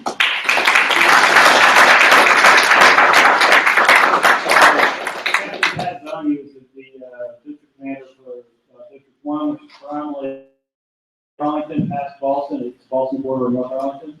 And the last thing I want to say is this, somebody asked me when I was getting ready for this meeting, they said, well, how many Muslim officers do you have in the police department? I started thinking about it. And then I started thinking to myself, why would he even ask that? We don't ask that when we interview you, and it doesn't really make any difference. What makes the difference is that you go out there and you enforce law equally and equitably to everybody in the county. So on my business card, the one thing that I have and the ideal that I try to live by is pretty simple. And if you guys read John Conley, or Michael Conley, the guy named Harry Bosch, I actually called the office to get permission to put this on the business card. But he has a real simple saying. He says, everyone counts or no one counts. And that to me is where I come from in this job. Everyone counts and no one counts. You all matter and you work for it. So thank you very much for the opportunity to be here. I look forward to the talk.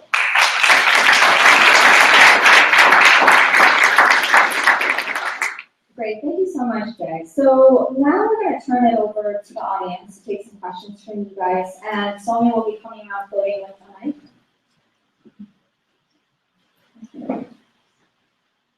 Hello, good afternoon. I'm Jean Travolsi. I thought that the first presentation was very thoughtful. He portrays a disorganized community, somewhat leaderless, with identity issues. I heard a lot about civic engagement. Mr. absorbed some blame for Islamophobia with his self-examining analysis of the community dynamic. I thought his question was very good. Who owns the narrative? His answer was the media and extremists. I would say that he's missing some very big players. That the world of Islamophobia is funded by big, big, big money. And the two players underneath it are, of course, the Defense Department, who don't have the Soviets anymore. So how are they going to get their budget up? I'm sorry that Mr. Hasan and his friends are going to have a real tough fight because he's got the Israeli lobby as well. And I'd like to address my final representatives here who have worked very hard for us for the last 3 months. Those anti-BDS bills that are going in, they feed into Islamophobia, not directly, but indirectly. And the House of Representatives passed your sense that to engage in BDS is not good, and that passed 85-5. So I would ask you two gentlemen, the next time it comes up next year, that was HJ 177, that you wouldn't rubber stamp it again, because I believe that is into Islamophobia. Thank you so much. Was there a specific question that you wanted Senator Adam, Ebbin, and Delegate Alfonso to address? Yes. Okay, we'll address it. We can address that. What Jean is talking about was a foreign policy resolution that was introduced in the House of Delegates and a similar bill. The bill was defeated. The resolution criticized the anti-Israel BDS, boycott, divest, sanction, and I thought it was a mistake that it was even introduced. In the Senate, at least, this was passed on a voice vote. I had prepared a alternative resolution, which wouldn't have pleased you either, but it would have been something that was less offensive. The wording was hardly offensive. I agree we shouldn't engage in foreign policy discussions in the General Assembly. And what was most troubling to me was I've spoken to some members of the Rules Committee, and Alfonso did in the House, that they, in the actual meeting when they voted for it, they said, well, we don't normally do foreign policy, but this is different because they tied it into some kind of trade with in Israel. So I share many of your sentiments. And I think the best way to deal with that is not to have foreign policy in the General Assembly. And it's divisive because for someone like me who does not support BDS, they try and put a wedge between different communities by making, by saying, would you support this or not, and have a vote on this or not. I think they elevated the issue and didn't serve well the proponents. So, that's exactly, I agree completely with what Adam said. It was done in a very cynical way by folks who wanted to expand upon a larger narrative. And, the resolution had no impact except for the messaging impact. The bill itself was defeated. And we were also prepared to go into a great amount of detail attacking the approach and the way it was done on the House side, but in the voice vote, we weren't really necessary at the end of the day. But we've tried to avoid addressing foreign policy in the Commonwealth of Virginia. But what's fascinating is we're doing more of this now, like the EC resolution about how we're going to designate, how we're going to talk about the EC because of the Korean versus Japanese issues in our Virginia textbooks. That became one of the most hotly debated issues, but it was mostly a very cynical bill to appeal to a certain community. And so we need to avoid that kind of rhetoric and also that kind of politics. Yeah, Great, thank you, Adam and Alfonso. Hi, good afternoon. I really appreciate everybody being here and to be able to listen to the different points of view. Mr. Ebbin, I've met you before and you stand on a lot of the issues that I stand on. I don't agree with you on the BDS. I feel the BDS issue, that's boycott, divestment, and sanctions for people who don't know. That has to do with Palestine and the issue of not supporting what is largely considered by the entire world, basically, and including the US, the issue of supporting the settlements, which are considered not legal by the entire world. And that's what BDS is, and it's a form, I have to say. I'd like to just. Well, I have another, before you speak, I have other things to say. And it's a question and a statement, because I encompass a lot of the minorities that you speak of. And one thing that I'd like to say is I have a problem with Muslims and Americans, I guess white people. I look white to most people, but as a Palestinian, I definitely, my feelings are for Native Americans and Black people. Anytime I watch a film, I do not side with the white people. And that is because, as a Palestinian, people do not see our point of view. We have a media blackout in this country, and it is totally unfair for people to not be able to speak about things they need to speak about. And in universities and other places, the BDS is being squelched, and you talk about people being peaceful and having peaceful ways of dealing with issues, and BDS is a peaceful method. So to speak about BDS and crushing it, you leave people only the opportunity to go for violence. All the people running for president, but for Bernie Sanders at this point, have neocons supporting them, and people don't know that, and I think it's important for people to know that.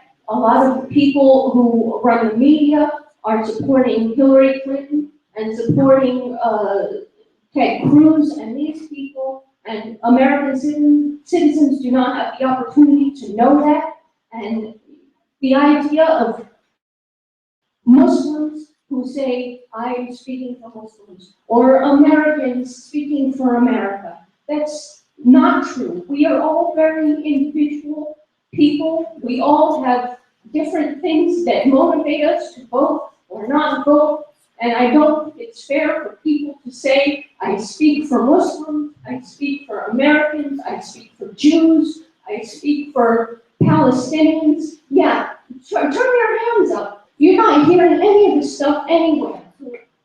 Please, people need to have the right to understand and learn things. And thank you. This country is put under the thumb of certain people who don't want people to know the truth. So I'll just take 30 seconds, if I might, just to say, I don't support squelching anything university campus. I support dialogue, I support free speech, I support the right of people to boycott. Just because I don't support the boycotts doesn't mean that I don't support the right of others to. And I would just say, I'm not at the state level addressing foreign policy. I didn't bring up anything at the state level. So I support the right to engage in whatever kind of boycott, divest, sanction movement that's presented. I just don't personally, I'm not involved in it. I'd rather not be involved in it as an elected official at the state level. Great, thank you, Adam. Next question. Hello, how's everyone doing today? My name is Willie Floyd. I'm a sophomore at the George Washington University. I know I don't look like the traditional sophomore. I'm a little bit older just because I'm a veteran.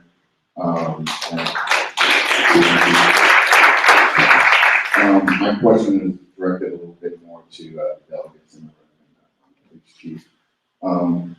With Islamophobia, fear, whether it's rational or irrational, fear is still fear.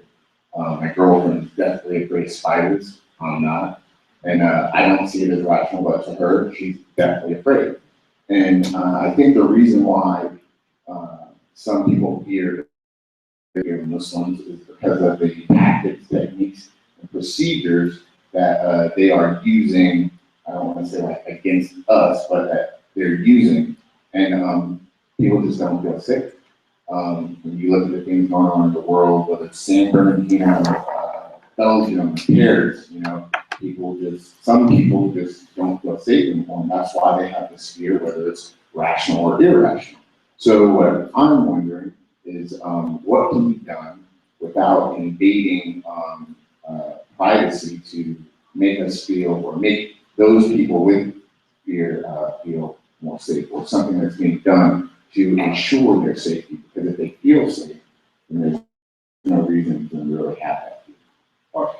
Part of what you're talking about is ignorance and fear. And what I always try to do is engage and not ennoble, but educate. What I'm talking about here is the first day of my orientation in Richmond, when I was elected in 2011, 2012, I met a brand new state senator who said that most of the Latinos he knew were members of MS-13. I'm down in Carrigo, down in Southwest Virginia. And I was, and I sort of said, well, let's go to a local restaurant and let's have a discussion. Let's engage, let's talk.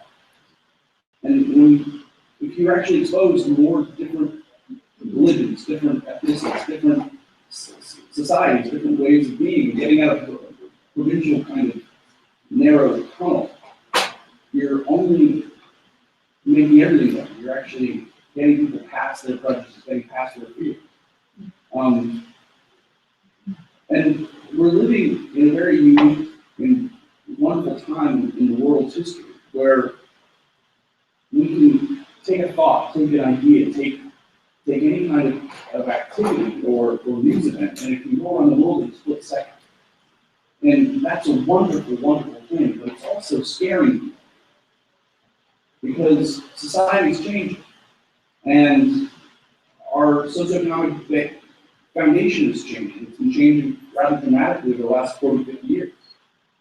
And we need to make sure that everybody is engaged in understanding how we're growing and developing and improving, and not leave anybody behind.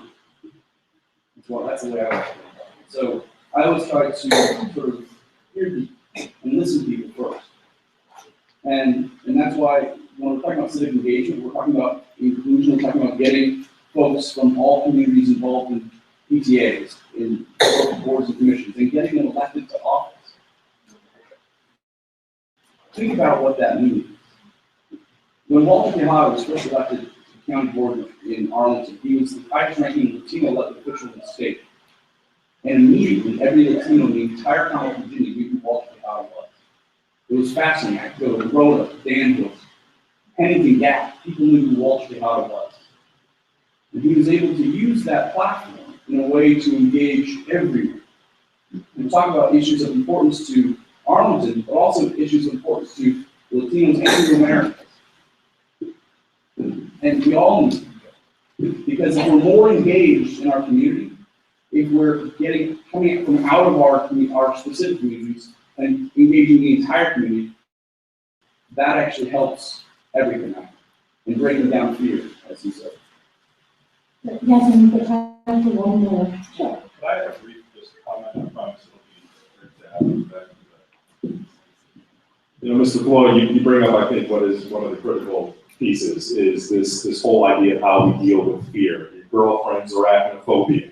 There is something very righteous about you where you feel like challenging or making her feel like that fear is not justified, is not the proper way. Many of us choose to try and educate, give data and statistics, but you know what? You could show your girlfriend the number of spider species out there and the number that can hurt her and how they're going.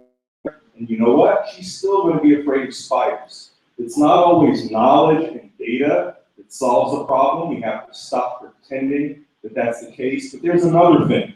We have to also recognize we don't have to enable irrational fear. And that means if someone is not going to accept that they can be harmed by a Christian fundamentalist as well as someone who just has no religious affiliation whatsoever, is to recognize that we should encourage them to try and manage their fears in such a way that it doesn't become debilitating. So instead of trying to make this our goal, we are going to make people not fear Muslims and Islam.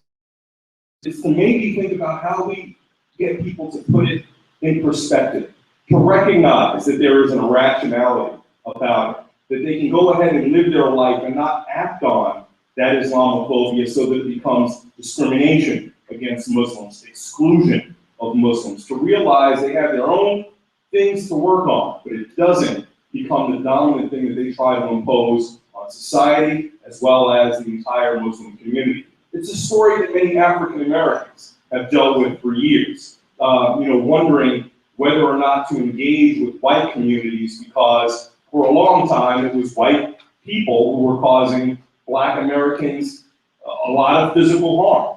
And people, as well as the community, come to this understanding as to whether or not we are going to allow that to mean that we're not going to engage in this country that we all call home. So that's just my 2 cents. Okay, I think they want something. Yes, I want to take your question from a little different perspective. My sister married into the Jewish faith reform in Vermont. After 9/11, she calls me, and she's beside herself, thinking that the next thing's going to happen in Burlington, Vermont. And I had this conversation with her, and I said, Bonnie, I guess it's possible, but let's talk about probabilities. And the probability of where I'm sitting in Washington, D.C. is a little bit better than Burlington, Vermont. But what I really took away from that was she was inundated by the news, inundated over and over and over again. So whether it happens to be the terrorist event, it happens to be a gang event, it happens to be homicides, our society is inundated with sound bites all day long telling you how bad it is.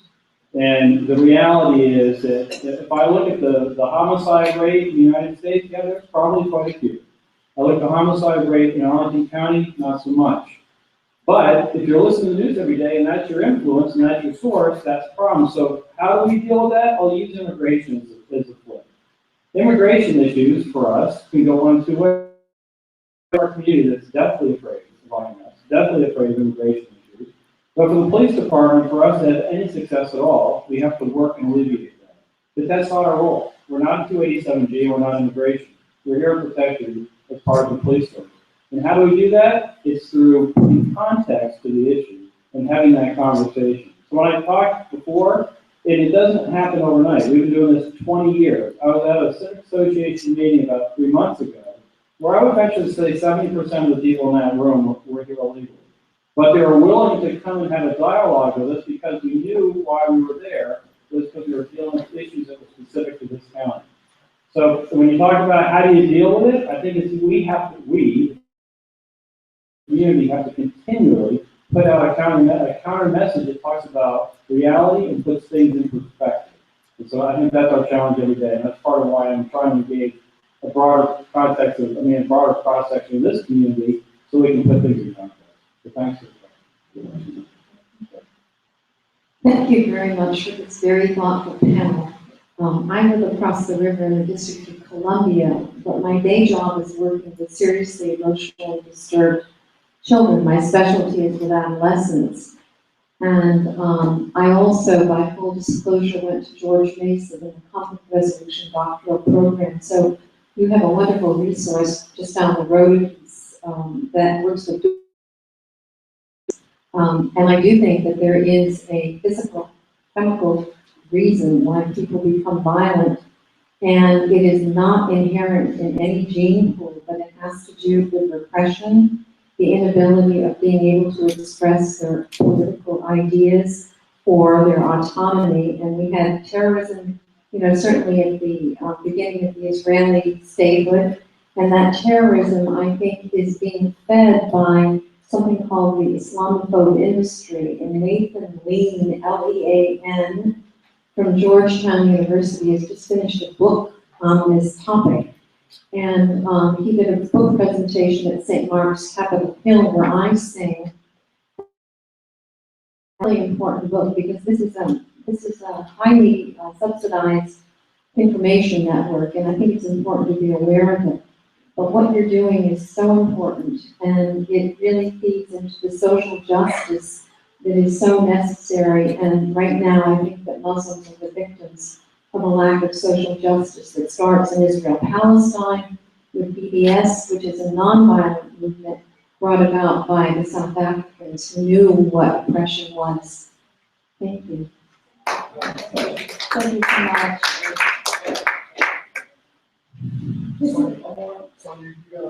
Yeah, we've got to move on. We've got someone who's flown in from New York who's just taking up.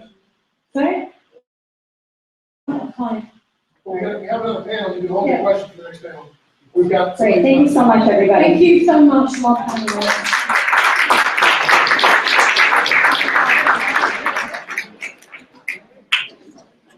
So I want to introduce Jeff Harris to you.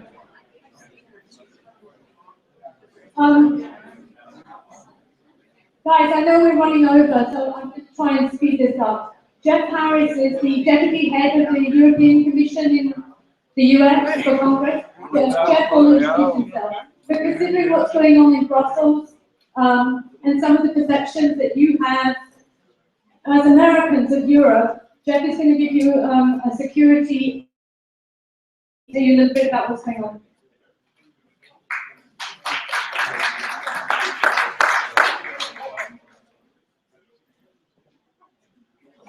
Well, good afternoon. I think all of you have come here. Under the surface, we can detect lots of quite profound differences of opinion, but we come here to talk a little bit.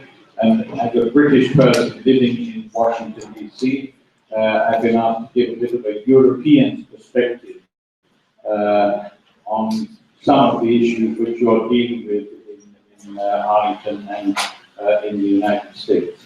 I should just introduce myself. I'm not speaking here as a politician, although I'm politically very you will associate with Sonia Klein, but I'm official of the European Parliament, which is one of the institutions of the European Union. The European Union itself was founded in the 1950s after the Second World War and the Holocaust as in fact, huge peace project, which in spite of all the problems the European Union had at the present time, is still quite a success. And there was one word in the speaker's presentation about community relations, also the issue of assimilation and integration, where he used the word failure.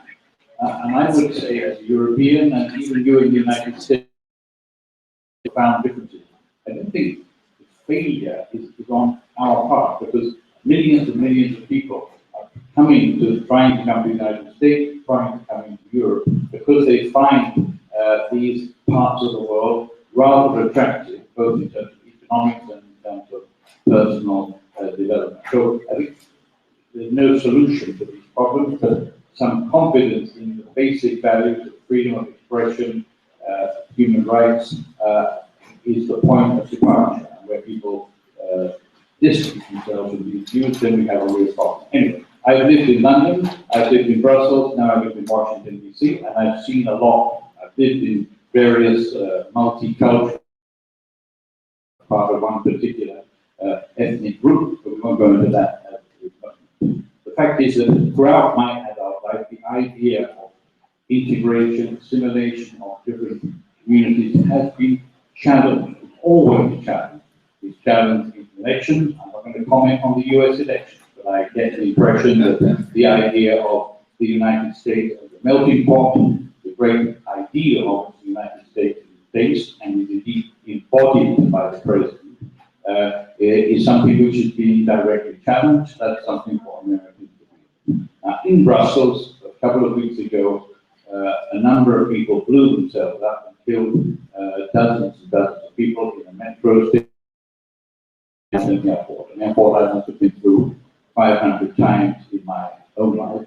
My daughter and my grandsons live around the corner from a house in a commune of Brussels where they actually had maybe still have one as far as we know, had a bomb factory where the different people proceeded to and from Paris and to and from their targets in the Brussels area.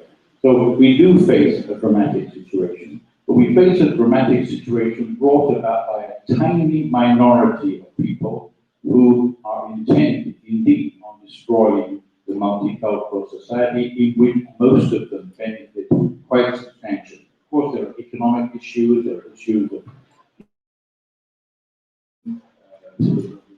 pressure to social policy, education, but in reality, Europe is a fairly free place, and of course, people are free to express different opinions and go about their business expressing different religious views. There's a tiny minority, they hit London, they hit Paris, they hit Brussels. And what we should also remember, yes, they have seduced and recruited terrorists from in our communities. But this recruitment has in effect come from outside.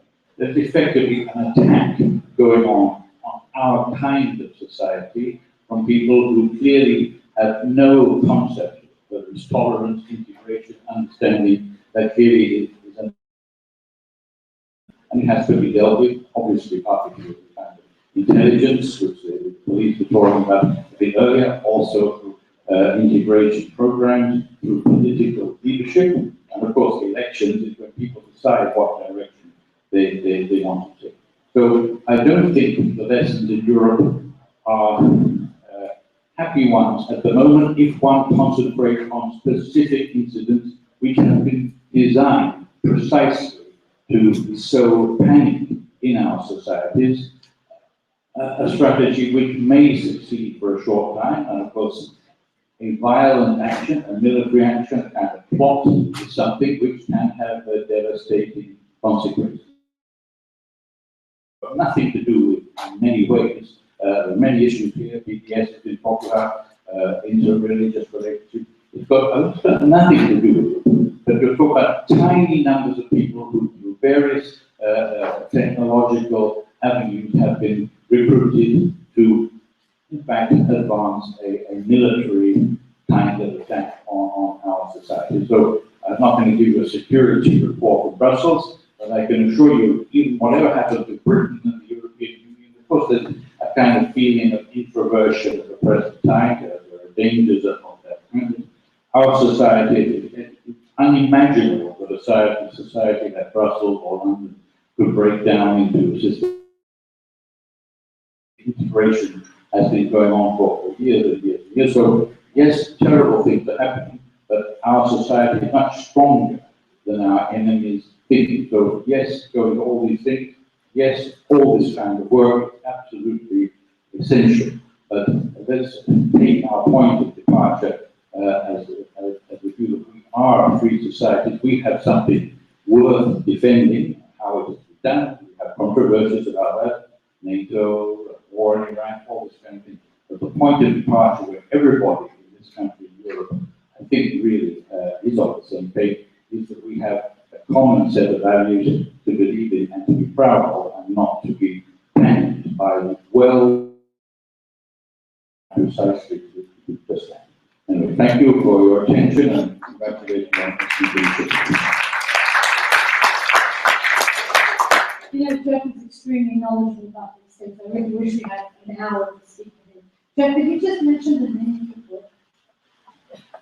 book? Sadly, one of my hobbies, but certainly that amount of time ago, let's say 30 years ago, the first sign that something was wrong in modern Europe came in the mid-1980s when the father of Mrs. Le Pen, the leader of a right-wing xenophobic political party, broke through in the European Parliament elections. He himself in Algeria, and his party was well linked with, the 1930s and 40s fascist movements in France. So I wrote a book called The Dark Side of Europe.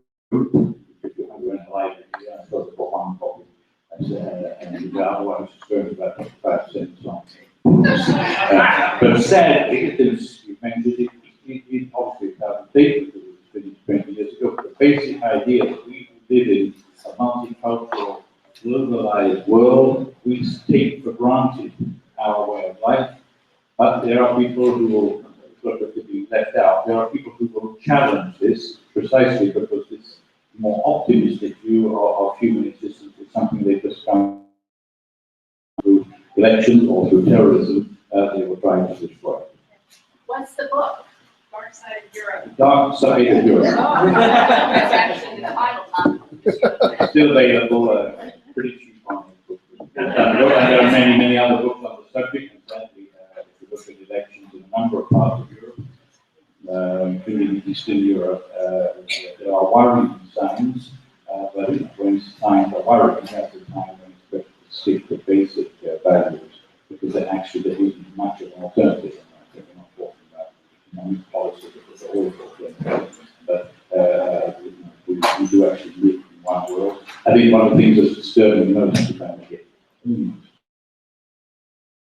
the pure hatred of the head of state of this country, which I've come across around this country. I'm not saying that's what everybody who votes for the Republican thinks. That, of course, not. It's obviously not the case.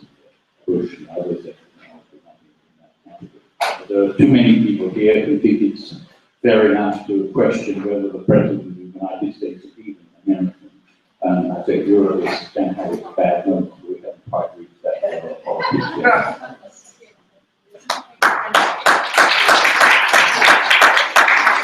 Now I want to welcome Baroness Uddin. Baroness Uddin was the first Muslim here in the House of Lords, in the British House of Lords. She's been an inspiration to so many Muslim women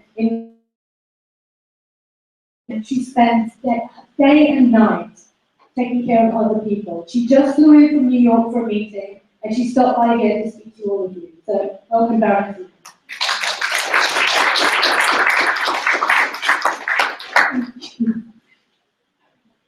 Good afternoon. Actually, I came because Sonia and I are like sisters, and we've been walking the hard sides of Klein and elsewhere for so long. So anyway, it's a real pleasure. Actually, it's been such a education to get the panel, and I'm sorry that they're not here.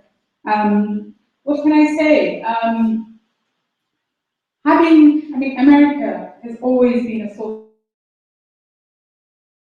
for great standards, democratic principles, and not having a woman as a president. Anyway, but maybe we'll put that correct. Maybe Sonia has other ideas, and I just come from and I just come from New York, and my family is fanatical Bernie Sanders. So I don't know what to say. Anyway, I make no comments. Except to say that I don't think America should go to wars anymore on the pretext of saving other nations, white women, when you can't. Anyway, so, as a woman, I have a kind of like a lot of about whether a woman, just because she's a woman, should be president, and that's it. Actually, I quite like equality, so, and I like the fact that a woman should speak for women. Anyway, so my name is Pola, and I've been a member of the House of Lords for 17 years for my sins, but I've been an activist for much, much longer. I've been an activist since I was 16, and the reason I became an activist is because as a very young woman, I'm not going to tell you why, but I very stupidly got married at the age of 16 and moved into an area where the fascists had regularly just stamped down a particular street, because that's where large sections of the minority community, primarily Bangladeshis, primarily Muslims, live. And so a generation of us, I was only 16, actually I was not forced into marriage, just in case you're thinking that. I chose my husband. Anyway, okay. So I was just going to say to you that a whole generation of us took with the Labour Party, because we thought we valued the principles of the labor movement at that time. Actually, we didn't raise the question about whether labor movement itself had any racism. Really peripheral, important or significant, because what we wanted to do is collaborate together for greater good. And I think the time right now is a kind of time when some of our difficulties have to be put aside for the greater good of unity. But I do want to say that that kind of collaboration has to be a two-way process. I mean, I know that you've been here a long time, and not because I'm in a House of Parliament that I like talking, but I like talking because I'm a mother of 5 kids, and I have 4 grandkids, and I'm shouting at them all the time, I'm telling them things, so that's why I love talking. Okay? So I could talk about what's happening in the all day without anyone stopping me, anyway. And lots of people do, anyway, okay? Including my kids. But what I would say is that we, at the time, it was like 1976, I was very young, but I had just come from Bangladesh, just after the war between Pakistan and Bangladesh. And we survived the war. I mean, thank God there wasn't any cluster bombs or a nuclear weapon to hand. Otherwise, I wouldn't be standing talking, I can promise you that. So anyway, so we came, and I just thought, okay, we just fought one set of war, and now I'm not going to have anyone, any fascist telling me and my family that I can't live on this side of the road, or that I can't go into that shop. So what we did is we collectively, we worked together with the wider movements to change our society. And I'm telling you, I wish I could show you the photographs between how our area was now, how it is now, as opposed to how it was then.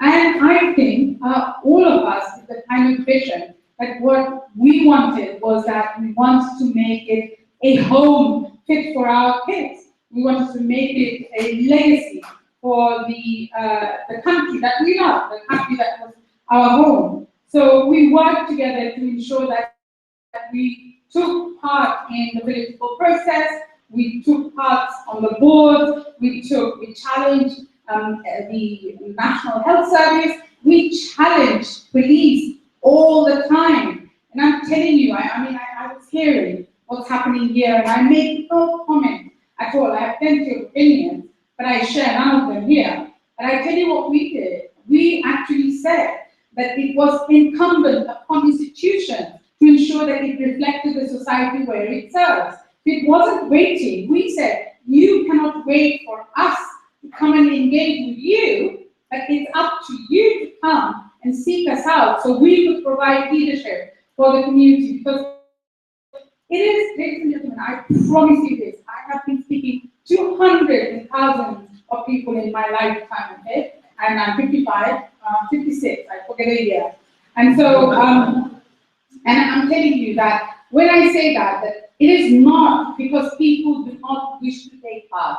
It is because they lack opportunities and they lack maybe the confidence, but mostly it's because they lack opportunities. And very often in England, they will say, institutions will say they can't find a Muslim woman who wants to take part in a parliament, or they can't find a Muslim doctor who wants to be a consultant, or they can't find a Muslim officer, police officer on the street, who wants to be a superintendent or whatever it is. That is preposterous. If they're in the system, they want to be managers, they want promotion, they want to be part of the system, so that they can make sure that they represent their country, they represent their communities. So I think it's really important. That's the kind of politics I come from. The other kind of politics, and I would rather surprised that people who belong to political institutions say that they are not comfortable discussing foreign policy. The whole world is aflame. The whole world is a flame.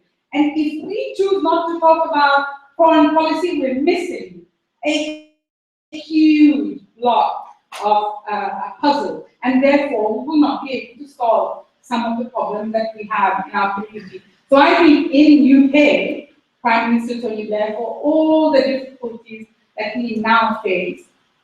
One thing that he did, and he was outstanding, he provided outstanding leadership at the time, is that he engaged, he went out and like, you know, he reached out to people like me, Sonia, whoever he could get a hold of, hand of, and say, look, I can't be in every place. Go to the country, go to America, go to the US, go to Europe, go to the Middle East and see who you can develop relationship with, because who you can coalesce with to address some of the things at home.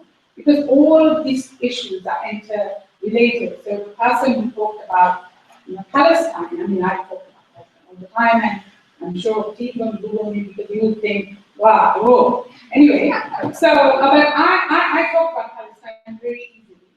And because I'm not afraid to talk about anything. And I'm not also afraid to take the consequences. And when people say, where are the leaders going to come from? Well, I don't know. I was really inspired by the school governor, the board. Sorry, ma'am. I can't say. Yeah, I can't remember your name. Doren. Sorry? Judge Doren. Okay, thank you. Doren. Okay, great. And I think that that's where some of the leaders are going to come from. But I also just come from spending 5 years with my family, who lived here for 50 years, 25 years, 30 years in New York. And I'm telling you, right, you go to Jackson High, Brescia, where my family lives. Is it Moran? Yeah, that's where also my family lives. And I'm telling you, they're holding meetings everywhere. They're talking about, I don't even want to mention Trump, or no, I don't know. Anyway, I don't want to mention him or anyone else, but I just say to you, and of course there might be Republican supporters here, I have talked to you, you've got a hard job, but you know, that those communities have leaders. All you need to do is include them in your conversation, make them feel that they are able to participate. I mean, I was only here 3 weeks ago and I met some amazing business people who are serving Washington, who are serving New York. And I think it's really important to acknowledge their existence. You know, so I don't accept that you know, Islamophobia is not a problem. It is. I think Christian Dorsey who said that, and I think we can't hide things away. We can't, you know, we have to leave a very strong legacy. I mean, I love the fact that I hope, you know, that my parents brought us to live a free life with good education, you know, and then freedom to stand up and to be able to speak for ourselves. And I don't think my children have that. My children, I mean, like, you know, people think that this is it's a Muslim God. That's what they say in our state. Actually, it's just a velvet jacket, you know, like I like wearing it. So, and then this is just a piece of cloth, it's called a scarf, and I want to hide them since then I've worn it, and they think I have something wrong with my head. I mean, you know, like, that's okay. So I think you have to move beyond that. Like I've got a really good, strong commitment to challenging and changing our society so we live a better place. And I tell you, I want to tell you this. This is my very last comment. And there are lots of hopes, okay? You know, we mustn't like kind of be hopeless. There are lots of really good pockets of work, and none of us maybe kind of had the time to talk about that. But I want to tell you one hope, and you know, very often religious leaders are rubbish for their, I mean, I would have never gone to a religious leader for anything if 9/11 hadn't happened, right? Because that's not the way we look for religion. Religion is very personal.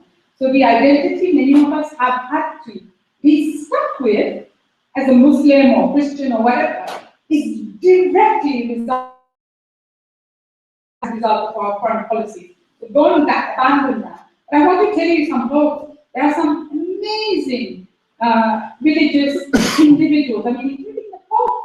I mean, look at the way he's changing. You know, I mean, he's made progress, right? Unlike many other popes. And we don't have like Pope-like figures, but we have someone very important, very influential in the community in the world. And one of them Well, you have one here, homegrown, Sheikh Hamza Yusuf, but we also have Sheikh Abdullah bin Bayer, who comes from Mauritania, who's doing some very important work, including with, he has your president's attention. I don't think he's going to get President Trump's attention, but Obama's attention. So anyway, and he's done some, he's gone back and he's searching for the proper meaning, the meaning that we all hold dear and grew up with, love and honor the Islam that we have. And he's working on something called the American Declaration, and you can find that out, it's on the website and all that. And he is trying to make sure that the voices that go out with religion as authority to young people is one that derives directly from the beauty of our religion. And it's something you are not to fear. Just as I've never in my feared Hindus, I've never feared. I grew up with them all my life. So I say to you that it's very important we reach out together. And like we are supposed to have very special relationship across the 7 seas, with the United States. And some of it has waned a little bit, right? But I hope that we can. I mean, we're brothers and sisters across our faith, but also we're brothers and sisters across humanity. So thank you very much for listening to me. Thank you. Thank you so much. And Baroness Uddin was on the, do you guys know what 7/7 is? 7/7 was out on 9/11. And Baroness Uddin was appointed by Tony Blair to sit on the board in place for that not to happen again. I'm going to tell you one quick story while our panelists, our political panelists, Eric, come on. So we've completely run out of time, so we're going to race through the last bit. Political engagement is very close to my heart. When I first got involved in politics, I was heavily pregnant. 9/11 had happened. We were looking at another war. Michael had just resigned from the army, and I didn't know where to start. And then I went to a meeting like this, and Baroness Uddin was speaking. I had no idea who she was, but I'd never seen a Muslim woman who held a political office or was a leader. So afterwards, I sheepishly went over to her and said, "Can I be your intern?" So she took me in, and she taught me the ropes. So we need leaders like this. Now, as far as political engagement is concerned, my goal is more Muslims standing for office, more Muslims getting out to vote, more Muslims volunteering, and having representation and engagement on all levels. So now I'm going to pass you to Ghizlane, who has some great things to tell you. Hello, everyone. Good afternoon. That was a little loud. So my name is Ghizlane. I will do a brief introduction of myself, and I will have the panelists introduce themselves afterwards, and then with questions that I have, and then we'll open up for Q&A from you guys. So my name is Ghizlane, and I am an undergraduate student studying global affairs and public policy at the George Mason University, just down the street. I'm an advocate for my community, empowering youth to become leaders and supporting women's rights and issues. Yet, with the living of Islamophobia that exists within our communities, it is quite challenging to be a student who can focus on school and career. We are classified as others, our Muslim identity, with terrorists. I sit on the board of the Muslim Student Association and the George Mason University. My role is to create a space for my fellow sisters for a free, a judgment-free space for Muslim women and talk about their experiences as women who wear headscarves and or look like women who from Arab descent, for example. The MSA also holds annually events such as Islam Awareness Week to bring awareness about Muslims and open dialogue. I hear of others who lead talks and discussions about how it is to be like a Muslim in this Islamophobia environment and trying to deconstruct this stigma. Yet we cannot deconstruct the stigma on our own. That's why we're here, to listen to these wonderful panelists who will talk to us about the existence of Islamophobia and what we can do about it. So I have here Kip,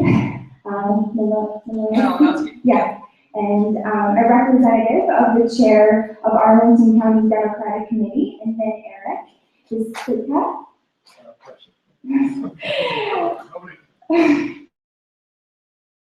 Okay, so sorry, a representative of the Arlington County Republican Party. If you guys can introduce yourself. I'm Kip Malinosky, and I am chair of the Arlington Democrats, and I'm also a middle school teacher, and I've been living in the area for 12 years, originally from Springfield, Illinois, but I'm just very passionate about civic engagement and being involved, and very passionate about the issues that we're going to be talking about today, and I'm going to say more about that in a minute, but Aaron. So we have a few minutes for like an opening statement, or if you want to stay up for Go for it. You can definitely. Yeah, I'll do it. My voice is usually loud. So thank you very much. Appreciate coming here. As Representative Welcome Party Chair not made it, but be a good one to come here. I've been to these events myself. I was the campaign manager for both of John Weisstat's county board race a couple years ago. I ran for office myself in 2009. But I didn't quite work out. I didn't get the Washington Post endorsements. Captain Pope is still a little upset about that. But you know, I've been around for a few years doing this.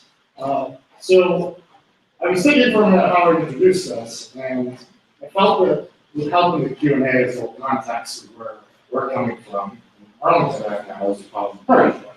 You don't see many of us in public life. You know, we live, but there's a lot of us around here. Politics is one of hyper-partisanship and gerrymandered districts. So if you can win 50+% of the vote consistently, that party gets 100% of the seats. So obviously we live in a heavily Democratic area, but we're vastly underrepresented as a proportion of the population. A third of the county votes Republican roughly in any given election. And while I can't speak for all of them, obviously, we're a little different than what you usually see on TV as a Republican, because they're respectively coming from areas in which they consistently get 50% plus of the vote. We self-select to live here. We've chosen to live in an urban environment. We have chosen a cosmopolitan community. We know where to interact with immigrants and ethnicities of all different types. When I first moved here in a group house a decade ago, I had a Pakistani roommate. He talked to me about this law. He was a convert. He credited to the term of lifeline. My wife lived in a group house in New York originally, not New York, Washington, in the district originally, an Iraqi refugee. We have Pola. We invited him to our wedding. We have numerous co-workers from Pakistan, Bangladesh, Lebanon, Iran. The point is, we understand this. Like the population here at John, we also tend to be well educated. This is a highly educated area. I haven't read the Hadith. I don't claim to have any particular expertise in Islam, but I did read the Quran. I know the 5 pillars of Islam. Somebody can quiz me on that later if they wish. So we understand that the vast majority of Muslims, particularly American Muslims, do not adhere to a physical violent jihad. We understand that. You just don't see us in political life here, because as we said today, we're a third of the county, but we have these community events, and we have 15 Democrats and perhaps one Republican. So what's happening in the party right now? Well, it's a rather fractured movement. There's lots of fighting. The party is going through an identity crisis of what exactly it means to be a Republican. What exactly does it mean to be conservative? My wife used to be a Democrat. I can be very convincing. She's not anymore. I brought her to a Republican 5 years ago. And she said afterwards, like, wow, that was really different than when I was a Democrat. I said, well, so. She's like, well, you know, being in politics, you tend to dislike your opponents. And Democrats doing events will start talking to each other and talk about how wrong-headed, dumb, foolish, evil Republicans are. And I said, okay, that's politics. Why was that different than Republicans? Well, he said, Republicans sit around and they talk about how wrong-headed, foolish, dumb people other Republicans are. The party spends more time fighting itself than it does trying to win elections. So in Arlington, 90% of the primary electorate here voted against a certain someone. 80% voted against the top two people right now. So I can tell you that most cycle. And if you have any inclination to joining our stated philosophy, and a lot of us do indeed take religion very seriously, you will find a lot of company in the Arlington GOP in not liking a certain song. All right. Well, thank you, Eric. Yeah, and actually, I believe it was 78% of folks who voted in the Arlington Republican primary voted for someone other than Donald Trump or Ted Cruz. But let me say something about, first of all, what I teach my students. And one of the required things I teach them about is Thomas Jefferson's statute of religious freedom. You know, and that idea was set almost 240 years ago in Virginia, and that Quran was used by Keith Ellison, who's actually a friend of Christian Dorsey's, who, when he was sworn into the U.S. Congress as the first Muslim American to serve in the U.S. Congress, was sworn in on Thomas Jefferson's copy of the Quran. So there is a deep tradition of religious freedom, religious tolerance in Virginia. But this cycle, it has been very unnerving to see it being what was once so easily and so reflexively a bipartisan piece to be rejected, this notion of tolerance rejected by two of the leading candidates. And we know that, yeah, that 78% of Arlington Republicans voted for other candidates that did not espouse anything like people who are Muslims shouldn't be allowed to come into the United States, or that we should increase policing of just communities of faith. Yeah, those notions cut against the grain. And we really, you know, the thing is, it's not just this political rhetoric that's out there that, oh, it's primary and it's that. Because with my students, I've got one student who wears a job who told me that she's got other students going up to her and saying, when she's walking down the hallway, Trump, Trump, Trump, Trump. You know, in a really bullying way that makes her feel unsafe. You know, now maybe it's just middle schoolers being middle schoolers, but you know that has consequences. And I think back to 9/11, he went to a mosque and said, "We are not at war with Islam." You know, he embraced this message of religious tolerance, religious freedom. You know, and we need to, I think, get back to that. And wherever we are, whatever our political affiliation is, just if we hear rhetoric that, or you know, the tone that is insulting, that is demonizing, that is exclusive, that is threatening, you know, that we just say that that's not acceptable. That it's not acceptable for people to say these hateful things to one another, because that's not what America is about. It's un-American. You know, America is all about diversity and bringing people together, giving everybody a chance to succeed. So with that, I would love to hear some of your questions. Thank you so much. So I will start off with questions actually, and I will start off with a very simple, brief question, which is, what is your party's stance on Islamophobia, and does it exist? And does your party consider us as constituents of the community? And when I say us, means yeah, I'll be happy to take that first. So yes, Islamophobia exists. It's clear. Look at Twitter. And actually, if you look at Twitter, also you can find part of the Democratic Party's response, and that I believe it's Bernie Sanders put out a tweet about that. You know, religious intolerance has no place in it, and I believe Hillary support for what Bernie Sanders said in rejecting religious intolerance. But I will say, not all Democrats, you know, are innocent in this. There was a mayor in Virginia who said perhaps we should consider internment camps for Muslims, which was a really strikingly horrible thing to say. And the Democratic Party of Virginia called him on that and said that that was unacceptable. To say that internment camps are an answer to the threat of terrorism is absurd and threatening and absolutely unacceptable. So the Democratic Party of Virginia condemned exactly that, and we very much aspire to be a party and to work for the society.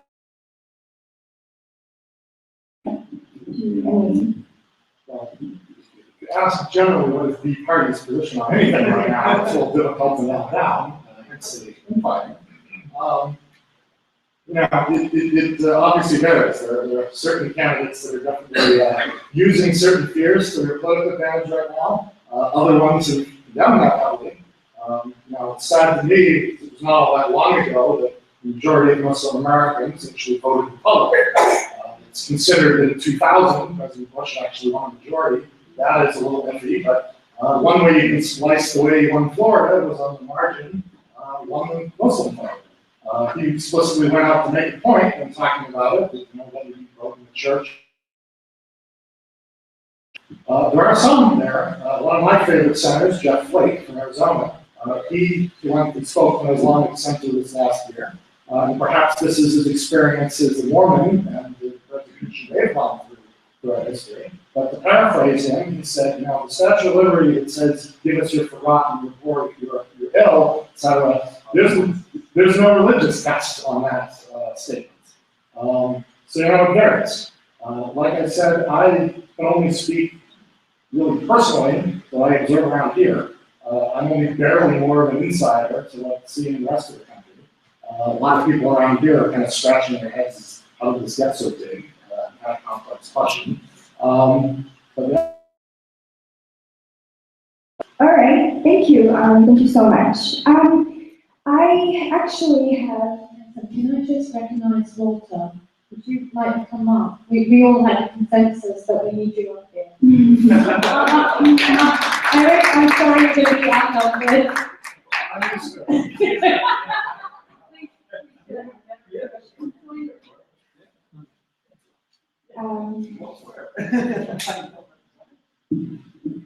So I just wanted to say we actually have just a few minutes. I hear about a mosque I go to where a man left an explosive device here 5 months ago. I hear about a friend of mine, and as she was walking in the crosswalk, and then took a sharp turn towards her in his car, nearly running her over and telling her as he's rolling down his windows, "This isn't Iraq, bitch," telling her to go back to her country. A woman was visiting the Shaw neighborhood library last month when an officer approached her and asked her repeatedly to remove her headscarf. I turn on TV and I hear the Republican candidates constantly bashing Muslims, promising their voters to deport all Muslims and saying no Muslims should be allowed in America. A friend of mine posted a small post on Facebook asking the Georgia Mason University students to ask questions to you guys. And I will just tell you these questions and you can pick whichever you want to answer. And some of these questions are, do you believe Islamophobia is the result of misinformation? What do you think is the role of political parties in correcting negative attitudes towards Muslims that are held by many Americans? What has your party done to improve the circumstance of Muslim Americans? And what are the GOP leadership?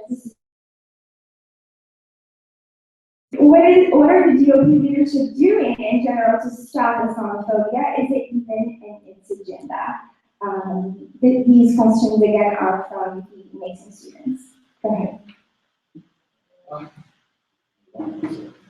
So there's a bunch of things that I roll down. Now, as a general rule of the human existence, I think we tend to be fearful or at least skeptical of what is seen as an outside group. It's unfortunate that, like I said, many of the areas in which the Republican elected officials come from, they're not familiar with mostly American populations in many of those areas. So most of the things we see about Islam in news or movies has to do with terrorism or some fictional color, it tends to overreact that. That's sad. I don't think it exists to the extent in urban areas, but this is just something generally happens. This isn't unique to right or left. The left has different boogeymen which they like to go after. Like Bernie Sanders, and you would handle why you hate rich people. That would be a similar sort of situation. Am I allowed to say this? A lot of people say they don't hate most of the good. The leftist populism goes after class and money, rightist populism goes after what seems ethnic or national. The right hand lately is that this country used to have a strong classical liberal tradition.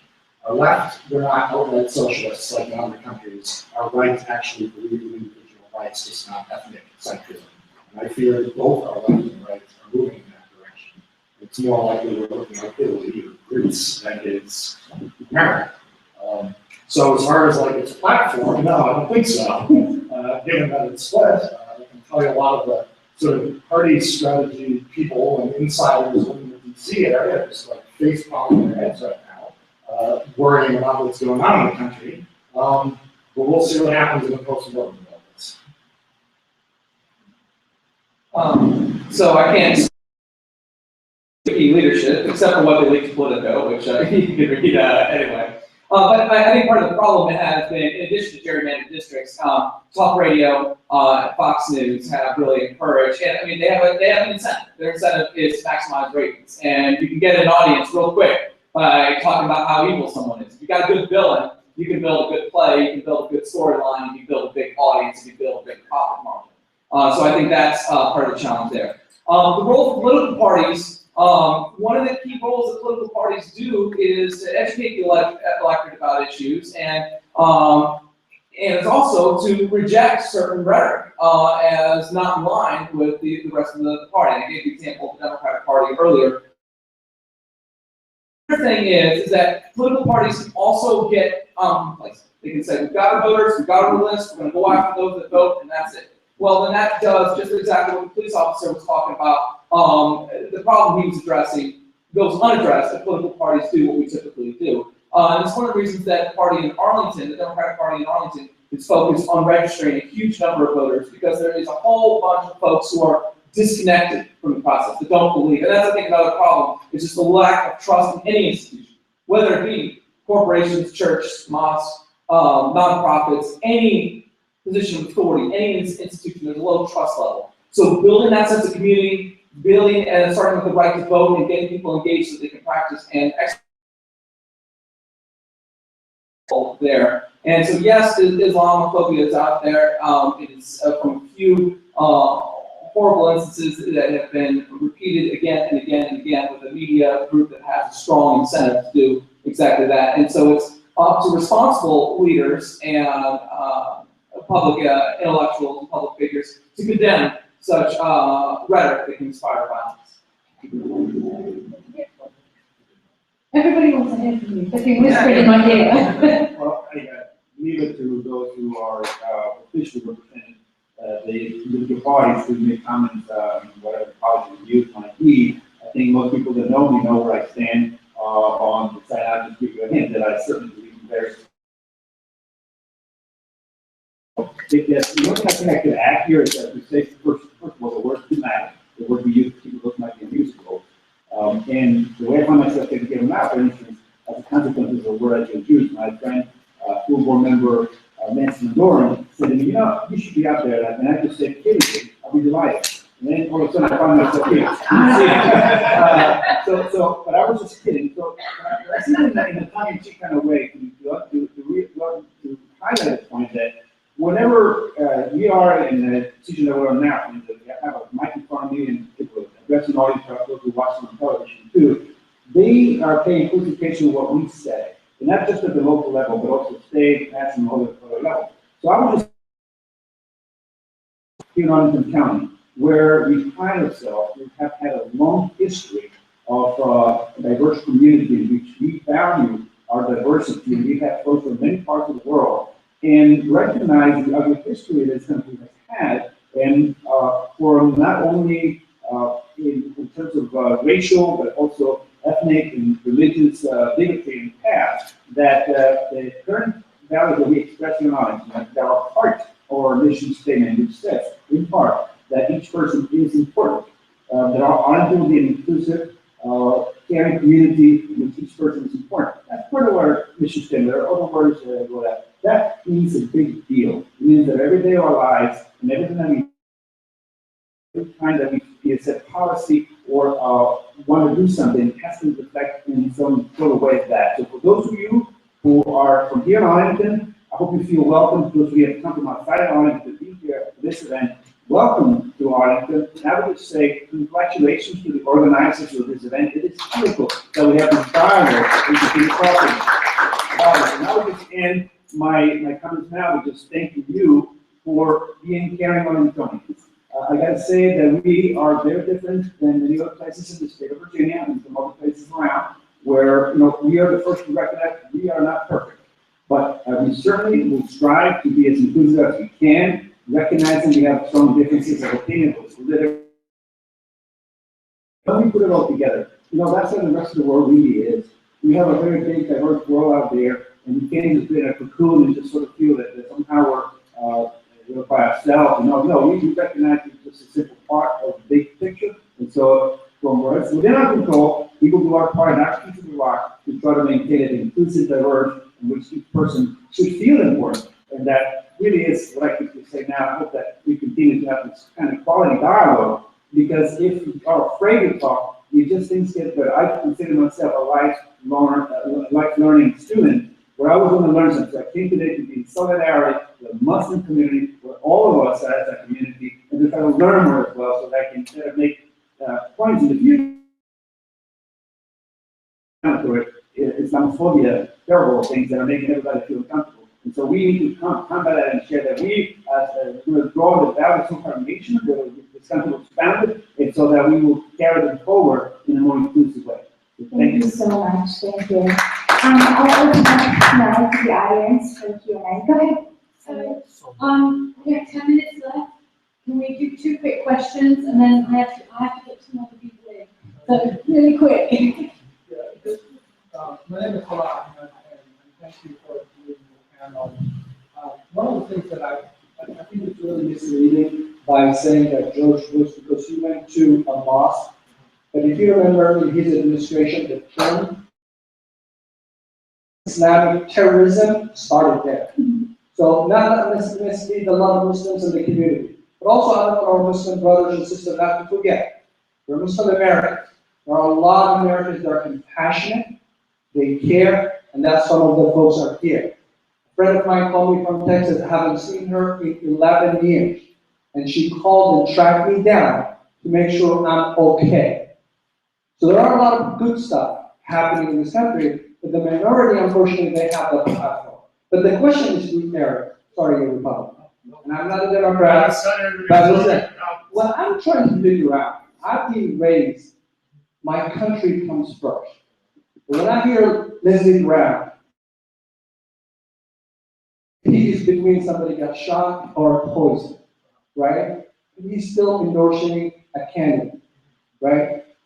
What happened to my country? Is it party first now, or is it my country? And I know you're not, and I know you said you're a Republican, I'm really Republican, but I'm really confused because I'm trying to teach my kids that. And the other thing for you, Ghizlane, you gotta tell our youth, which is really important, nothing will change. No broadcaster is gonna get fired. No company will stop their commercials on any TV unless we vote and we make our voice heard. We keep complaining and say, Muslims need to stand up more. No, we don't need to stand up. We need to vote, and that's what's really important for our youth to understand. Thank you for addressing my question. Obviously, I don't know what this grant is exactly. But as a general rule, a lot of the support, like his, is pretty much right now trying to do anything to stop Trump. There is a view among a lot of Republicans that they would rather nominate Cruz and potentially lose than lose with Trump as the member of the party. There is also a belief that this is all purely tactical, that you try to just deny Trump the majority of delegates and you would choose someone totally different at the convention. So this makes for some really weird bedfellows. If it got to a general election and Trump was the nominee, a lot of Republicans would be coming out and saying, no, I am not supporting Trump, and perhaps even endorsing him. I personally have no way in hell I would vote for Trump. I don't think Hillary Clinton will be my vote to win Virginia, if that's the case. What do you endorse that? What's up? What do you endorse that? With me personally or the party? No, you just said you would not endorse Trump. Yes. But will you endorse I- Cruz, who claims to be a Christian? Yes. Which I know Jesus never called people to be hateful to others. Yes. I know Jesus said that. I personally would not support Ted Cruz. Thank One more person. Actually, I really enjoyed this panel because it's talking about the voting and more current affairs. It reminds me of primary day here in Virginia just a few, last month. And what I saw there kind of runs counter to sort of some of the pessimism coming out of here. And that was, I was at one of our precincts in the morning, and this is what should happen anytime we have an electoral process. In the course of watching Latino voters go up, white voters, African American voters, and others, there were some Muslim ladies in their scarves, and Muslim men that came to vote too, and it was no big deal. That's where we need to be in America, because that's the American way. And I was actually very pleased that one of those ladies even filled out a volunteer card to help the Arlington Democrats, because she felt so. That's the America I think we're all striving for. When I think of the political system of what Kip and Walter were saying up there, I think that's what. Thank you so much for all your talks, and thank you so much for being here to actually have this dialogue with us. And Sonia? Why don't you sit down? We've got seconds left, so I'm trying to race through some stuff. Thank you so much for all of you. I wish we had more time. Maybe we can do this again. So I just want to quickly introduce. I'm going to quickly introduce Jim Driscoll, my partner in crime in this. Jim is leading on the Veterans Challenge Islamophobia project. It is that he takes this model that we've created for a town hall meeting in Arlington and takes it across the country. We'll help him, but this is what I would love to see, more dialogue and interaction. Jim. Thank you, Sonia and Michael, for putting this all together, and everyone else who cooperated. Sonia basically gave about Veterans Challenging Islamophobia. It's a broad campaign. Mike Marceau has some sign-ups here. I assume we'll get the emails for the sign-in. But what we're doing is bringing a veteran's voice to the fight against Islamophobia. I'm a combat veteran of Vietnam. We have been going into the rallies of political candidates and disrupting them and holding up banners saying no hate speech against Muslims. And we will continue to do that, and we're also doing grassroots work of the kind that we're doing here. So you'll get an email from either the organizers in general or from us. We'd very much like to get other veterans signed up. We've got about 500 already. And there's a wonderful story related to us online about a young woman in Texas whose mother came home and found her packing up her teddy bears because she'd been watching a particular candidate on TV and thought she was going to have to leave the country.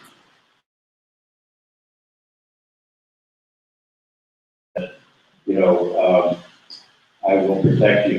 And some 500 veterans said, don't worry, little girl, they won't get you if they have to come through me. And that's the message that we're bringing around the country, that veterans are not going to tolerate Islamophobic speech or actions by political candidates or any other public figures. And I urge you to go to that website, Veterans Challenge Islamophobia. You don't have to be a veteran. Please ask your veteran friend to sign it and sign up in support of this effort.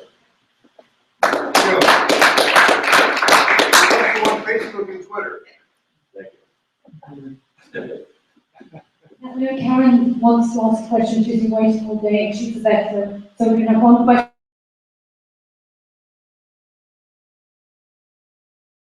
Thank you. My name is Karen Beatty, and I am a veteran. I served 24 years in the United States Army, and three of those wonderful experiences of my own combat tours, which was a great way to integrate with other countries and other cultures, but also understand what the root of fear is. And I appreciate the young veteran that was here, that was a sophomore, that mentioned this question about fear. I thought it was brilliant, because it's ultimately whether, I missed the first speaker, I apologize, I got here late, but it seems to me that he had a message of love. And when we either have fear or love, and one of the things that I learned, especially in Afghanistan, is that if we Americans were to go into Afghanistan,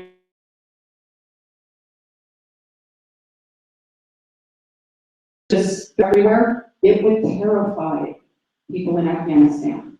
And I understand, there are a lot of people that fear Sharia because it doesn't separate church and state, whereas our Constitution definitely does. And there are things about the cultural collision of Islam and a culture of America that was based on Puritan values, and a lot of those Christian faiths and principles are in our government doctrine. And so when we face this cultural collision, I don't know the how to engage people to not just reduce that fear, but to build trust. And I think part of that comes with compromise.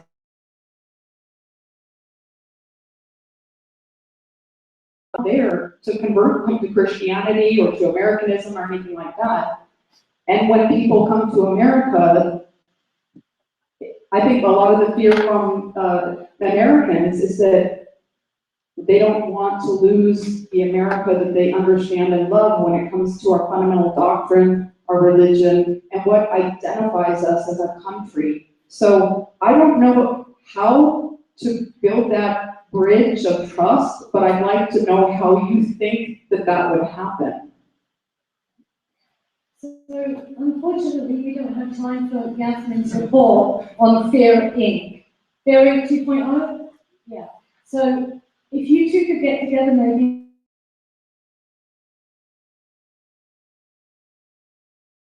they all get on board. Now, we've got like 30 seconds before they kick us out, and I wanted to invite Iman to come and speak to you quickly.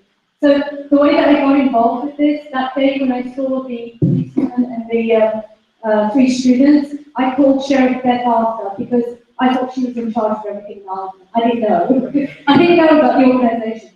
Beth Arthur took me around the prison, told me that she had a challenge with Muslim prisoners. She didn't have anyone to advise her or provide information or help her with writing prayers. And so we called a friend of ours, Abdul, yes. We're mentoring him. He's a young Muslim American who wants to go to neighborhood.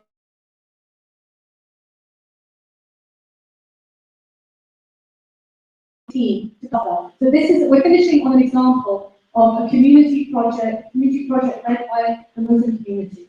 Non-Muslim.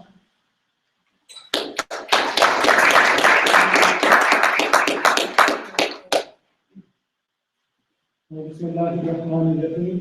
just wanted to quickly share some of our activities that we are doing as a community to counter Islamophobia.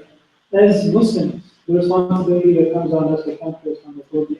And Mr. Sonia mentioned one of those programs, which is working with Sheriff Beth Arthur to try and educate the inmates in Arlington prison. And I appreciate the fact that she recognizes that it's by teaching prisoners the religion of Islam that actually is a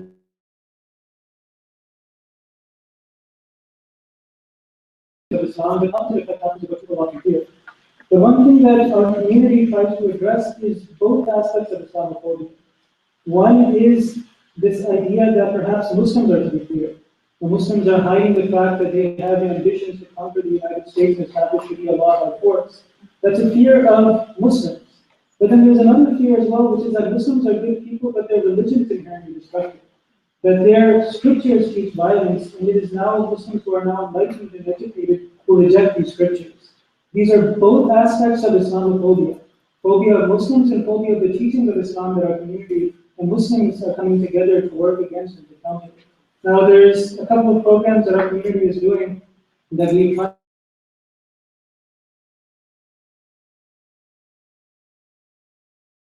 Anniversary of 9/11 every year to save more lives than the terrorists were able to take.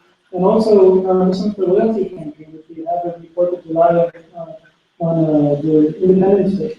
But also there's a campaign which our community has launched, which is the True Islam campaign, True Islam and the Extremists.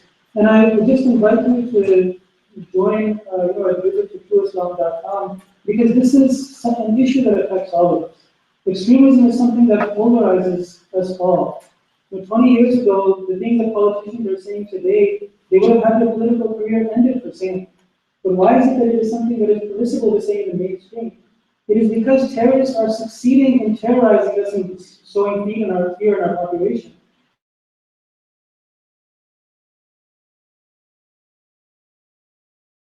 Interact with our form of society. And I'm trying to explain to people that when you say that we should kill everybody in Syria, everybody in ISIS, everybody in that region, you're preaching an idea of killing civilians. And you have already been ideologically conquered by ISIS. When you have forgotten your American values and have allowed yourself to give way to fear and to dehumanize another section of society, another section of people, then you are no longer founded on the principles that the United States was founded on, what made America great in the first place. But such people have been ideologically and intellectually conquered already by the extremists and allowed themselves to become polarized by the extremes on the opposite.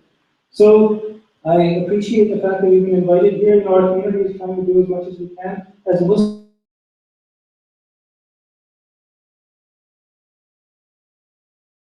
Community to get anywhere where the police department, the government needs us to help in creating understanding in society. And I invite all of you Muslims and non-Muslims to understand that this is not just an Islamic or a Muslim problem, but Islamic extremism is changing our society in a very negative way. Extremism, unfortunately, is conquering our principles in a way. In that what we see happening in the mainstream media, even in our own country, is a change and a shift in ideologies in our own country. And so this is something that has to be countered to save not only the world, but to save our own country from giving into fear, letting go of intellectual, our country may let go of our intellect and get into religion. And that's something we all have to work together on. So thank you very much.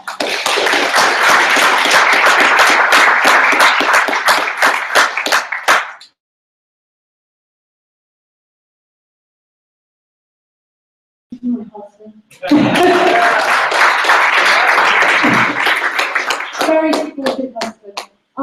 Hopefully we can continue this dialogue. Email me if you have any questions. I will try and keep this going in Arlington, and we'll see what happens next.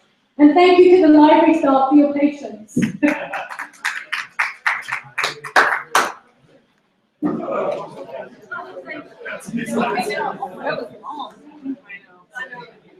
How long? 6 months. Wait.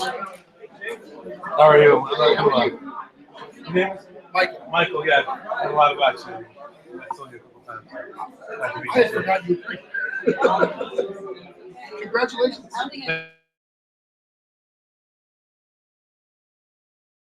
Almost there, though. Oh, yeah. Almost there. Yeah. 6.5 months today, right? Yeah, you don't have a clue what's coming next. For some women, the last trimester is awesome. Lots of It's energy. awesome? Yeah, it's awesome. By month 8, you want to be done with it, but there's a couple months. Sonia had huge amounts of energy. Month 7, she was campaigning for Parliament when she was 7, 8 months pregnant. Doing this.